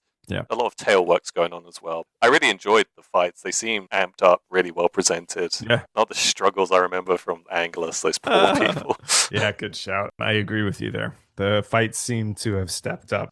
I mean, this one, it's over a little too quickly, I guess. Yeah. Meanwhile, back in the control room, Glenn and Fuji have given everyone the slip, including Dr. Sakurai, which pisses off the Commandant. Ooh, yes. They've gone snooping. Yeah, they're snooping. They are back in those wild mushroom-shaped metal hallways. I have to point out that Fuji is putting his sunglasses away into his jumpsuit in this scene, despite not having worn them in the previous scene. So this guy's just... he's out of control, Sam. Yeah. We then have a very slow-moving and low-stakes kind of chase scene through these hallways as some Xiliens start pursuing the boys at walking speed, by the way. Yeah, sedate. Yeah. They escape in an elevator, which they cannot control, and that takes them down to a chamber filled to the brim with gold crystals. And that confirms the line about water being more precious than gold. But who should be in this cave but mother flippin' Miss Namikawa?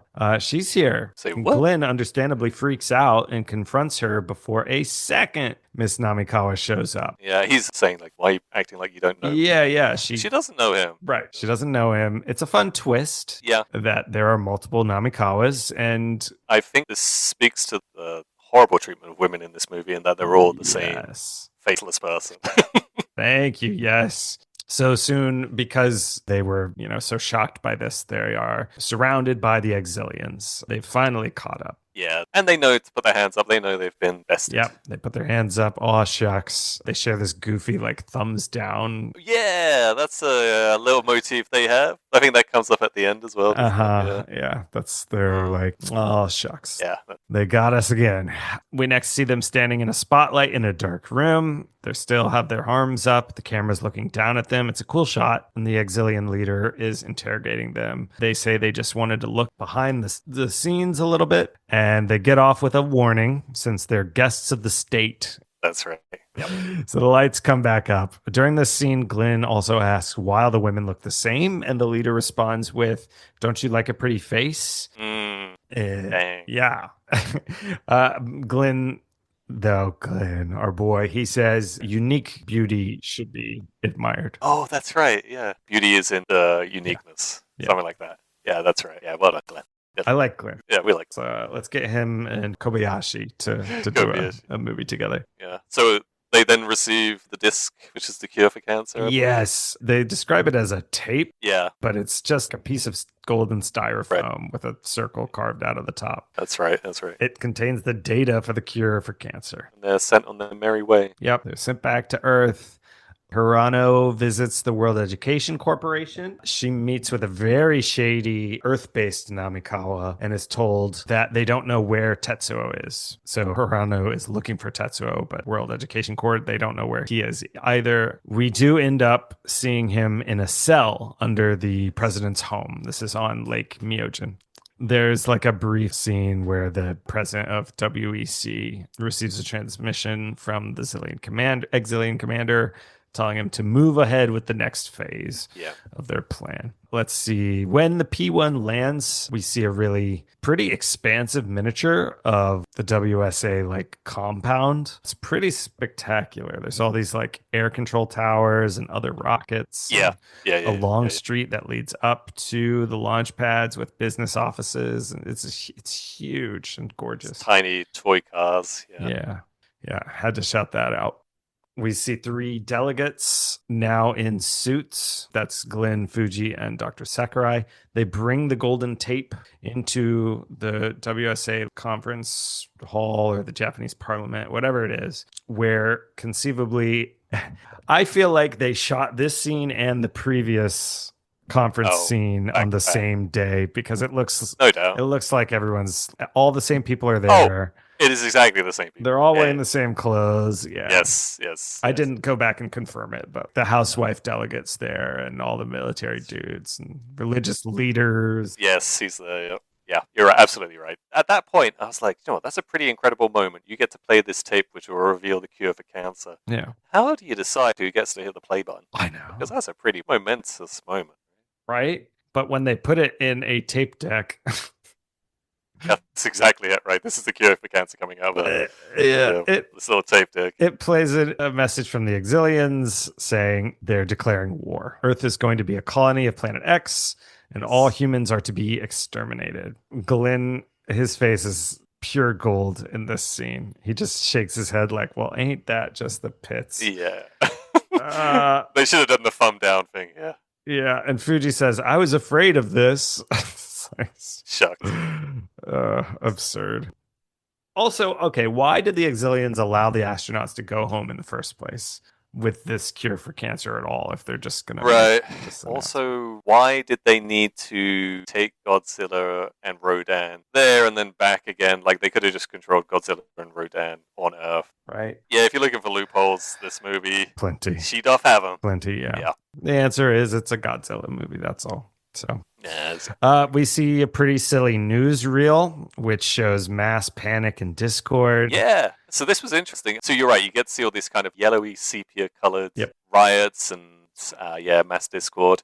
And I just wondered, where did they get that footage from? Because it may have been from some Cold War era issues. And nothing. Oh, really? You didn't? Where they, okay. There's no confirmation. They were just saying possibly documentary stuff, possibly the news. Oh, okay. But no confirmation. But I was pretty taken because we've had allusions to the outside world. Right. We know the UN is a thing. We know Infant Island and What's the other island? Barrow Island. Barrow Island, thank you. We know about these places. Oh, and of course, Sigil Land, or wherever the Princess Mars is from. Yep.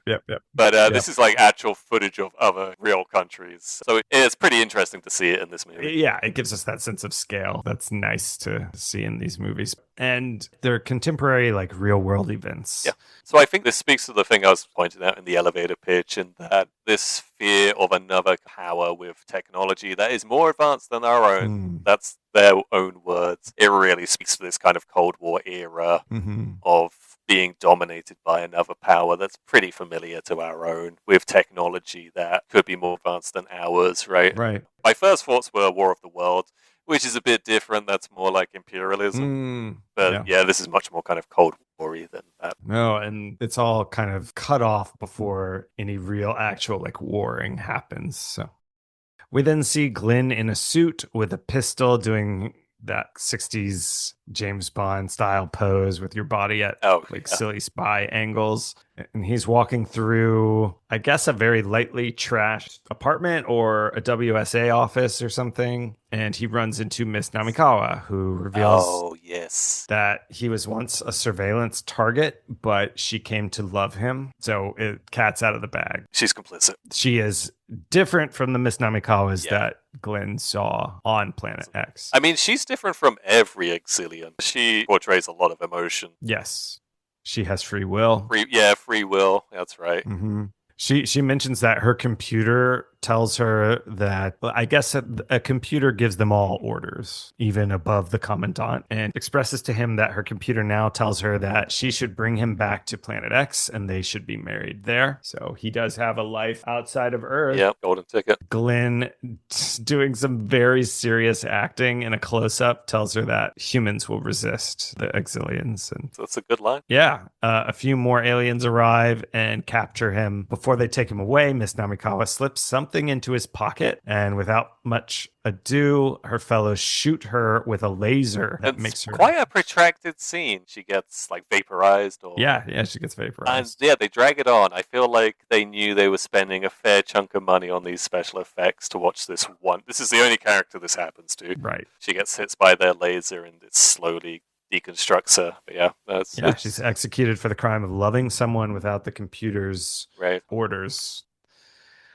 Yeah, we then see a flying saucer appear above the WSA and start blasting. It destroys the P-1. It melts a satellite dish from the flying saucer. That was pretty cool. Reminiscent of the first Godzilla movie, where he makes the electricity pylons like buckle in on themselves. Yeah, it's cool when watching them destroy the miniatures. Yeah.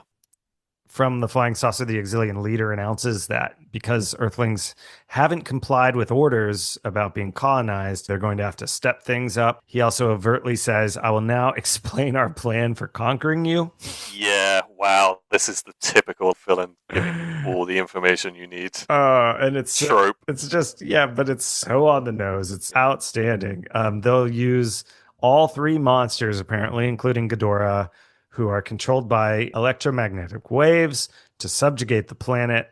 But they're going to delay this plan for exactly 24 hours. Just enough time to let you humans think of an elaborate plan to save yourselves. Yeah, precisely. Unreal. That's right. Glenn is thrown in the same prison cell as Tetsuo underneath the president's house at Lake Myojin. Yeah, Tetsuo seems quite defeated. He's tried everything to get out. And does he point out that the metal on the gate that completely soundproof? Yeah, that's an important note that Tetsuo wants to point out. Yeah, and along with that, that's when they discover the note from Namikawa. That's the note, yep. In Glenn's pocket. She says in this note she found a love beyond anything the Xilien computers could have calculated. She also gives a most crucial bit of information. The Xiliens are incredibly vulnerable to a certain frequency of sound wave. Right. So Tetsuo realizes, aha, that's why they bought the Lady Guard alarm. And why they kept stalling on getting it to market. They were just muffling his invention. Yep. But he happens to have one in his pocket. Yeah, the same one he had at the start of the movie. Yep. They let it rip, and the two guards in the room with them start shrieking and collapsing. The one holding the key to their cell, Yeah. serendipitously, the guy holding the key, he collapses against the cell itself, and they just grab it, and they're free. I do love that. And it's such a minor key. Like, you think it'd be locked up with the jailer's cell, the big, but it's just tiny.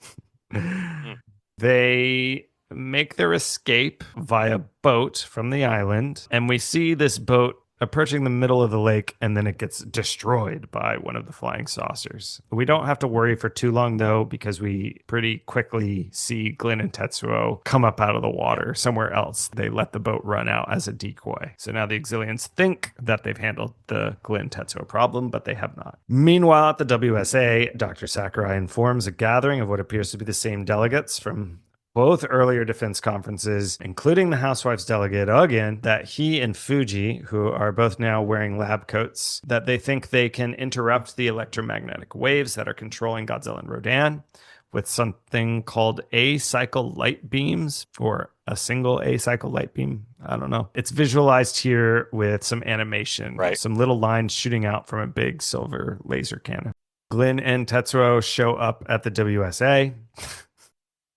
Bastard Fuji says, "What are you doing here?" to Tetsuo. Yeah, jeez Louise. But Glenn, again, to Glenn's credit, he straight away points out the benefit of Tetsuo. Yeah, he says Tetsuo's alarm can incapacitate the Xiliens, so they're going to use their last 3 hours of the 24 given to them to figure out how to amplify the alarm and get the A-cycle light beam in place.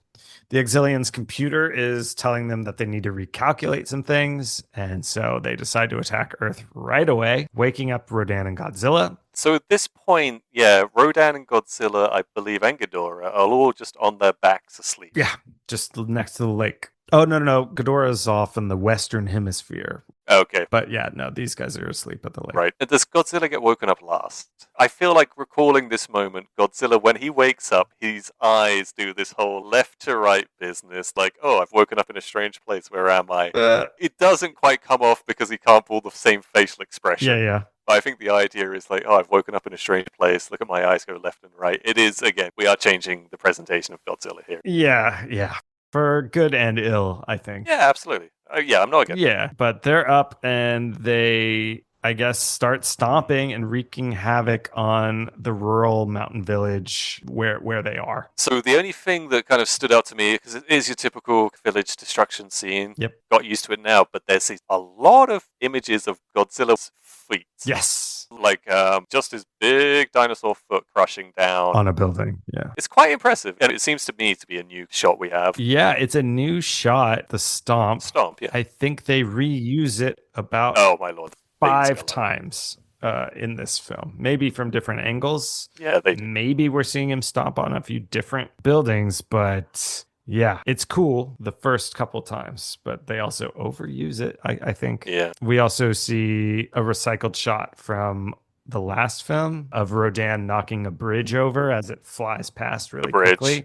Yep. We see both of the monsters go toe-to-toe with some tanks, just sort of getting blasted in their chests, but not being too badly damaged or hurt at all. There is, again, I don't want to jump the gun here, but yeah, they start getting hit by the military. The military's back, the toy tanks are back, the rocket launchers. Mm-hmm. I believe there's one shot where Godzilla gets hit in the head, and I swear the actual, rubber suit gets hit in the head by something. Even I flinched. I was like, ooh, he just took the man behind that definitely just took a hit there. Like, it looks pretty real. Yeah. Well, some projectile hit him anyway. Luckily, I think Haruo Nakajima, his head is below Godzilla. Yeah, I assume so. Yeah. At least. Yeah, I didn't take it to the face. Yeah. As all this fighting and destruction is going on, because yeah, it is a pretty standard town destruction. Yeah, it's the middle. This rural town. We've also got extras running at the bottom of the frame, a little bit of evacuation going on. But during all this, the military is getting their A-cycle beam in place quietly. The Xiliens call Ghidorah in to try and finish off this fight, and we get some really cool shots of Ghidorah kicking the shit out of the WSA comm compound. Yeah. While Rodan and Godzilla square off with the military. It gets wrecked. Yeah, there's lots of fire. There's close-up shots of tanks and rockets shooting at the monsters. Buildings getting wrecked and flattened and blown over by the wind from Rodan's wings. Some real premium destruction at the end of the movie. Which, yeah, it was the shot of adrenaline I needed as an audience member, for sure. For sure. Yeah. We cut to a radio station where Glenn, Tetsuo, and Hirano, along with an official-looking radio announcer, broadcast. Oh, yeah. That's charming. Yeah. That was charming. Yeah. The announcer. They broadcast that the public should turn their radios up to the highest volume possible to stop the aliens. As they play the alarm, which is pretty obnoxious for a movie to do that to their audience, I guess. Seriously, it's an unpleasant sound. Yeah. Yep. On full blast. But we see the results pretty quickly. The Xiliens inside their ship, they are clutching their heads and howling and spinning in circles as the lighting goes red for some reason. It's all filmed from like canted, tilting camera angles. Like the spaceship's kind of rocking and rolling due to these sounds. Yeah, they're literally wobbling and tilting uncontrollably. And that gives the military their chance to shoot their A-cycle lasers, freeing Godzilla and Rodan. And they start shaking their heads as if they've just received a splash of water to wake them up. And they fall over and start spasming on the ground. Yeah, that's right. They seriously do have a seizure. Yeah. It's all being scored by that same like triumphant trumpet music from the opening credits sequence. Yeah. Oh, the music comes back. Yeah. Yeah. The president of the World Education Corporation's house implodes as the alarm's going off. The tanks have found the building. Oh, yeah, that's right. Yeah. And it crushes the Xiliens' like Earth base. Yep. The flying saucers still kind of hovering erratically. They start smoking and then they just blow up. Yeah, it's pretty violent. As the commandant shouts, "We will escape into a future unknown." Oh, that was incredible. Yeah, right. That's his death knell. I feel like that speaks well to the Ghidorah movie where the UFO expert is like, oh, there's hundreds of dimensions around us. You just jump into it. Yeah. Yeah, really heady concept there. And then that leaves Godzilla and Rodan to fight Ghidorah. Right, their eyes snap open. Maybe this is where they look back and forth. Yeah, that could be it. Yeah. Yep. All three monsters wake up, and it kicks off an 11th hour fight scene that lasts about 3 minutes, but it has everything we could conceivably jam into it, considering the time constraint. Ghidorah, like, blasts his lightning nonstop. I think when Godzilla gets zapped by Ghidorah's lightning, again gets pretty playful. Not like you're tickling my belly, but like, oh, I can feel it. Oh, what's happening to me? Yeah. Godzilla's reacting in, previously when Godzilla gets hurt, he just yells and bawls and screams. And now it's almost cartoonish. Yeah. It's a pretty wild fight at the end here. Does Godzilla get picked up by Rodan? They take turns. Rodan's holding King Ghidorah's tails, while Godzilla... this is the boxing. Yeah, okay. Dances back and forth and gives him some right and left hooks. Floats like a butterfly, stings like a bee. Yeah, that was unexpected. Outstanding stuff there. Yeah, boxes him. Yeah. Genie is out of the bottle with Godzilla, right? I don't know how we get that genie back in the bottle. For sure. Yeah, I think it waits until the next era. Oh, right. I think each era kind of resets the status quo.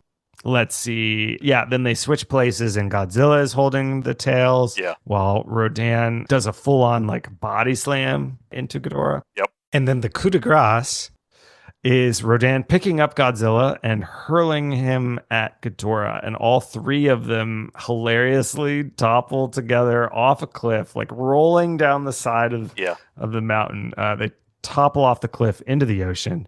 That kicks up a tidal wave that destroys some nearby homes and businesses. And that's our fight. Yeah, and it's, again, that typical Godzilla ambiguous ending for the kaiju. Yes. Like, are they gone? Are they not? Ghidorah just flies off, right? Flies away. Sunset, yep. Hirano asks Tetsuo. They're both here along with Fuji, Dr. Sakurai, and Glenn. They're on that customary hillside where Toho's human protagonists like gather to absolutely to watch monster battles. Everyone's in a chipper mood. Yeah, so happy and playful. I was like, fuck, guys.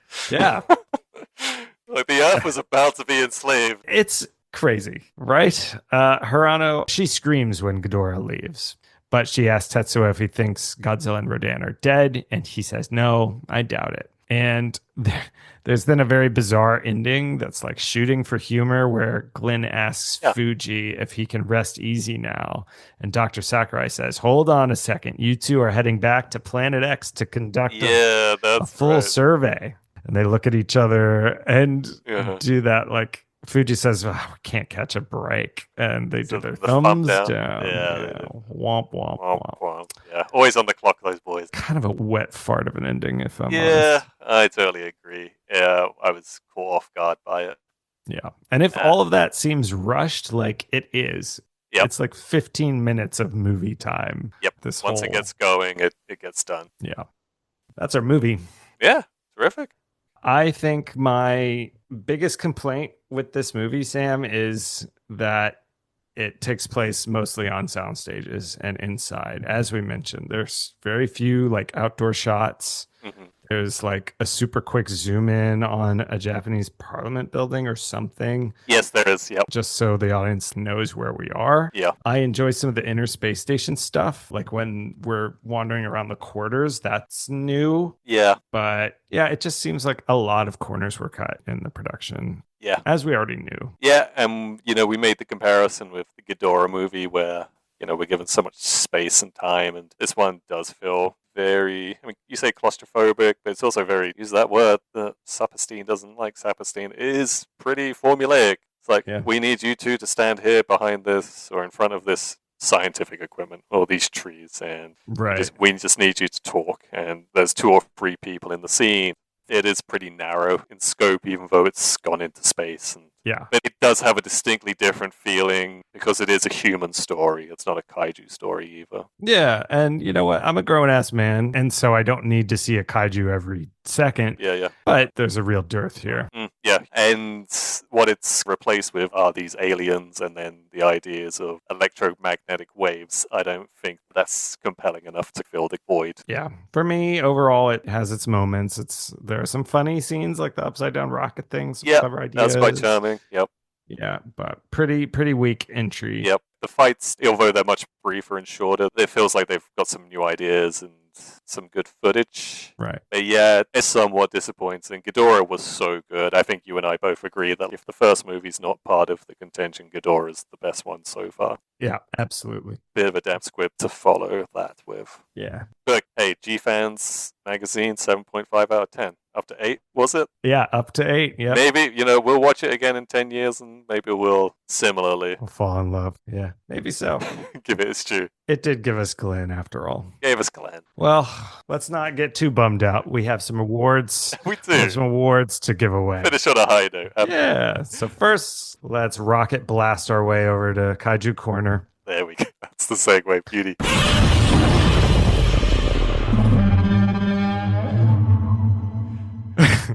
Here we are, Kaiju Corner. So, Sam, this is our first time having no new kaiju to discuss. The 3 we do have all starred in the previous entry, Ghidorah the Three-Headed Monster. So this section of the show might be a little threadbare. Regardless, let's assess the dregs we do have to work with. Right. I feel like as we've rolled out new kaiju in the past 5 episodes, I've been careful to include all of their badass subtitles, but in doing so, I've neglected our boy Godzilla, aka the giant hydrogen bomb monster. So to make up for it, I'll start gradually doling out a few of his here and there. Okay. There's not much to report here ability-wise, except as noted by Wikizilla, our King of the Monsters displays the footwork of a boxer while battling Ghidorah in this film. Additionally, as mentioned back in our trivia section, he dances now. Yeah. The originator monster, as he's also known, has a new suit this time around at least. It has a rounder face and jaws, a thinner torso, stubbier claws, and movable eyes. Which, what you're describing is a much cuter aesthetic, right? Godzilla's getting cute. He's easier on the eyes. And he's capable of expressing much more positive and sweet emotions. Yeah, less teeth. More heart. Less teeth, more heart. That's the title of the next film, actually. Rodan is here too, Sam. Yeah.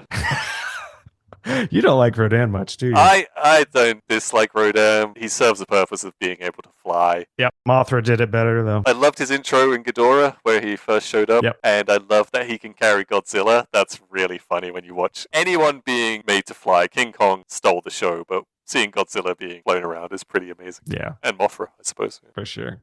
While not necessarily a new ability per se, we do see the flying battleship's shockwaves on full force in this film Yeah. as they decimate Sakai Bridge during a flyby. We see Rodan take part in a bit of water sport here as well. Goes diving into the water. Our mock monster's suit also got a bit of an upgrade, complete with a new beak and wider wings. Additionally, we have a few new models which were produced to depict Rodan at various scales and in a few new poses, such as the sleeping model. Yeah. When he's being transported to Area X. And let's pay a little homage to our supreme ruler of the cosmos, King Ghidorah, who returns in his role as bad boy on the block. This is his second outing in the franchise due to his immense popularity the first time around. Right. Personality-wise, it should be noted that Ghidorah is under the control of the Xiliens for most of this film, although even when he's freed, he still trades blows with Godzilla and Rodan. His original suit was reused, likely much to the dismay of his terminally hunched-over suit actor, Shuichi Hirose. One notable change, though, was that Ghidorah's wild necks needed to be repaired and lengthened between movies.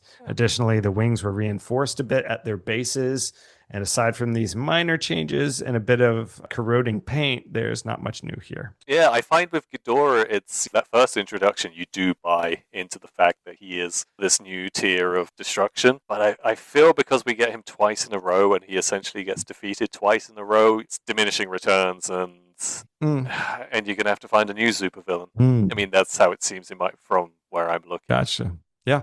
Speaking for myself, if I had to choose between these three, and I've already talked a few times about how this is a human movie, not a kaiju movie. Right. So it's hard to work with anything here, and I think for the second time in a row, I'm going to have to give it to Godzilla, and it's purely because he is offering something new. Yep. He's dancing, he's boxing, his eyes are moving left to right. Sure. I'm not crazy about the more rounded Godzilla we see here, but no, I'm always down to give the king his due. So let's do it. All right, Cool. So after that fairly frictionless award, let's also give away our MVP NPC accolade.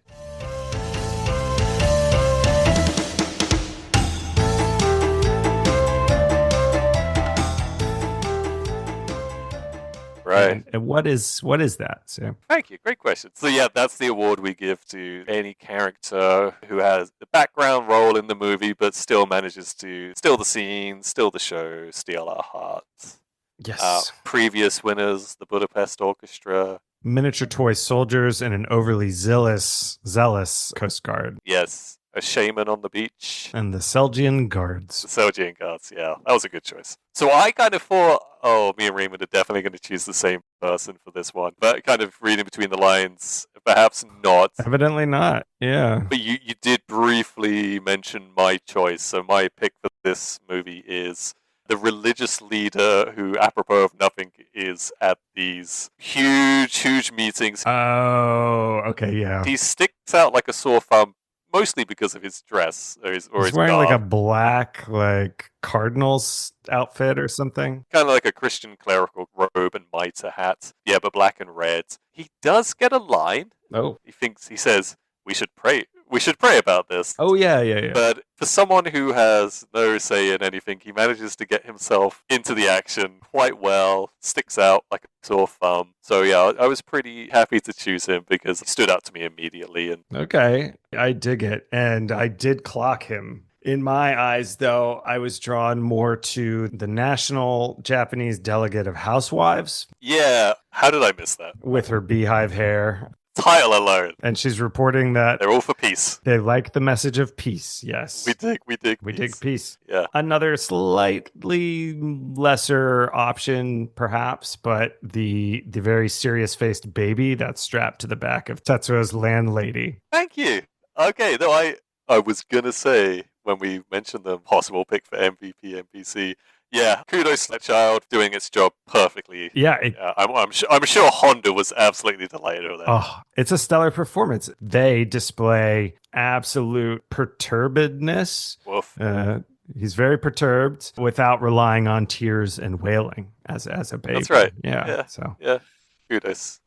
It's that's in a movie studio surrounded by character actors. Right. But yeah. Okay. So, woof. I'm happy to get rid of my option. Both of yours are eminently better. Oh, If I was to choose between your two as the director of Housewives, yep. the title alone is a fantastic title. And they're for peace. I think we're all for peace on this podcast, aren't we? We sure are. I'm sure we'll see the same baby be recast multiple times as slightly aging child every time. We'll put together a Where Are They Now special episode sometime. Well, hopefully we can go on the actual show. Where are they now? No, that's a fine addition. I would say that might be the best addition for a while. Wow. Well, she can stand proud. Absolutely, yeah. When we rank our MVP NPCs. Yeah.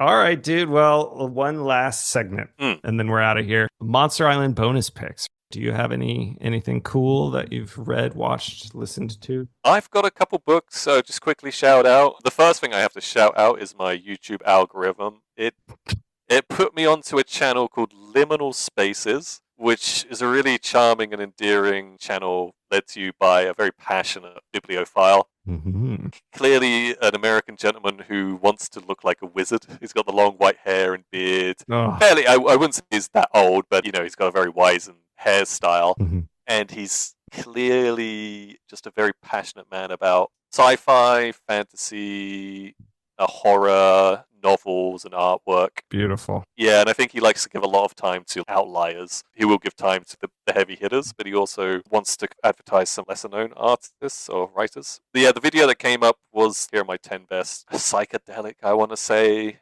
sci-fi novels. And I bought 3 of them. So one is called The Futurologist Congress by Stanislaw Lem, which I finished. It's an incredible read. It's nice and short. It's about 180 pages. It's future dystopia. There's far too many humans. They're meeting at this hotel in Costa Rica to figure out these problems in the future. That's why it's called the Futurological Congress. Yeah. And they're kind of exposed to these psychedelic drugs that are put in the water system, basically to placate all of these riots that are happening due to overpopulation and environmental concerns. Our lead character ends up in the distant future, and in this future, everyone is drugged all of the time to feel certain feelings, so they're productive and happy. But then he kind of understands something's awry, and he's, through another drug, is exposed to reality. And I don't want to go much further than that, but the message is very much, whenever life is really difficult, you could take climate change. We will feed ourselves an illusion. Yeah. For example, just say it's not real, or we'll distract ourselves. And that's kind of the message he's trying to get across is, if we really looked at how the world is right now, you'd be pretty upset, but we just have so many distractions that we force feed ourselves that we just ignore them. It's a really interesting way of telling that story. And then the second book is a Philip K. Dick novel. Hey. This one's called The Stigmata of Palmer Eldritch, I want to say. And you can see the continuation of the kind of world like Blade Runner set in, very dystopic. But in this scenario, humans are taking drugs called candy, which allows them to go to a very psychedelic, pleasant world where you and I could do the same drug and we would have the same experience. We'd both go to... like a shared drug trip? Yeah, and the drug trips are all based upon these miniatures you buy. If I made a diorama like Godzilla's dioramas, that's where we would go. We would go into those dioramas together. Whoa. But there's a new drug on the block called Choosy, and it's a much more spiritual high. You feel like you are a created god. There's one moment, I'll just say this and then finish, but there's one moment where one of the lead characters is taken Choosy, and he's told he can control everything in his environment, and he wants a character to age to be 100 years old. And what he learns is that that character was only ever going to live to 70. So what he sees is this rotten mess in front of him. Okay, yeah. Yep, and the way Philip K. Dick describes that is sensational. I haven't read much of his, but I was blown away by some of his writing. It's incredibly graphic, but creative. It's really impressive stuff. And short novels like this one, I think it's just over 200 pages, which for someone who went through a bit of a reading burst and then that bubble kind of popped, they're really good books to get you back into the reading trend. Okay. Heck yes. Yeah. I've only read The Man in the High Castle, I think, by Philip K. Dick. But I remember that's the Second World War, but if the Nazis and the Japanese won, yep. Yeah, and like America's divided. Yes, and a bit of fourth wall breaking stuff near the end where I think Philip K. Dick is a character within the book itself. Okay. I don't remember the writing so much grabbing me as the ideas, but I certainly want to read more of his stuff. So that sounds like a great recommendation. The other book you described, the first one, sounds like a Godzilla film to me. So... Yeah, and it's all thanks to Liminal Spaces. So one more shout out to that man. And coincidentally enough, the day we were recording this, he showed up, and it was his second year. And it is endearing. So I looked at his channel, and some of his videos get 500 views, some of them get 1,000. Okay, so he's like a small channel. Yeah, but he's clearly having a good time. Hell yeah, that's what we're doing. All right, exactly. Shout out to Liminal Spaces. Privileged to share the space. So... That's right. So I will be very quick. We are recording this during spooky season. So this month of October, I am trying to watch 31 horror movies in 31 days. I've watched some fun stuff. I'm kind of keeping it in the 80s this year. Lots of practical effects movies. The first one I watched was 1988's They Live, the John Carpenter film. Oh, I love it. Roddy Piper. Yes. Mate. You want to talk about philosophy? That whole movie's incredible. That there's that long fight scene with his friend. Yeah, played by Keith David. So that's you need to convince people about this revolution. Mm-hmm. The reason that fight, because it's an awfully long fight. It's so awkwardly long. Yes, so awkwardly long is that to convince these people that this revolution needs to happen, it takes a lot of violence and right upheaval. Yeah. And that's what the fight represents. I love that movie. I talk about that all the time. Oh. Yeah. So for anyone who does not know this film, which I also enjoyed quite a bit, it was my first time seeing it. I'm so glad I did. The concept is that a kind of down on his luck wanderer, played by Roddy Piper, a Canadian pro wrestler. Yeah. Absolutely. He blows into a town. He starts working as a construction worker, like freelance, I guess. Yeah. Meets Keith David's character, and they live in this like collectivist slum outside of the construction site. And they stumble upon... It's in a church. Yeah, they stumble upon like a movement of some kind that's trying to subvert the social order. And in so doing, they are handing out sunglasses to people they think they can trust. And when one wears a pair of these sunglasses, as Rod Piper does, it takes the shiny veneer of the world off. Everything is rendered in black and white. Every bit of media that one sees, it's shown to the audience as its basest level of messaging. So subliminal messaging. Yeah, the real reason, the real message behind it, the real incentive. Right. An advertisement for a beach vacation in Aruba might be revealed when wearing these sunglasses to say breed, just the single word breed in bold. Obey. That's the classic one. Mm-hmm. Consume. That's it. That's another one. His character's name is Nada, which is Spanish for nothing. Oh, nice. So it's a little horror, it's a little sci-fi, it's a little action movie. We get the line, I came here to chew bubblegum, take names and chew bubblegum, and I'm all out of bubblegum, something like that. That's Duke Nukem, right? Yeah. Some fun, like practical special effects as we see what the powers that be, what they really look like under their skin, quite literally. And also satirical. Very, very funny. So yeah, if anyone hasn't seen it, it is awesome. 1988's They Live. Can I just recommend, if you are a fan of Roddy Piper's acting, Hell Comes to Frogtown is an incredible, I don't know, it's a pastiche. I don't know, not nearly as satirical or as clever as They Live, but it's one hell of an idea, let me tell you. Hell Comes to Frogtown. All right, well, those are our bonus picks, and that wraps our show, Sam. We did it again. Succinct, long. 7 parts for 6. Yeah, 11 parts. Yeah, right on. Somehow longer than our last one, maybe. We'll see. Wow. I'm curious. What's the next one? I never know what the next one is. Yeah, buddy. So I hope you've got your swimming trunks and your life vest ready, because we're going to the beach for 1966's Abira, Horror of the Deep. So again, Godzilla is just not in the title anymore. Nope.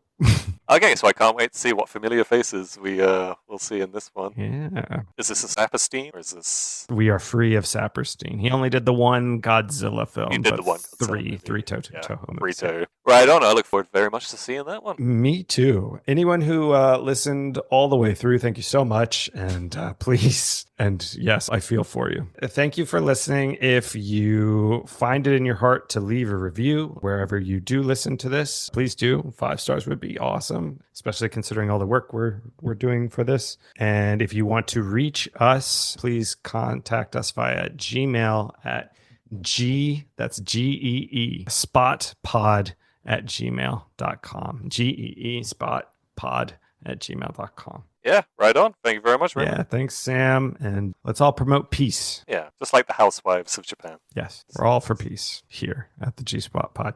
All right, goodbye, bud. Nice one. Cheers, pal.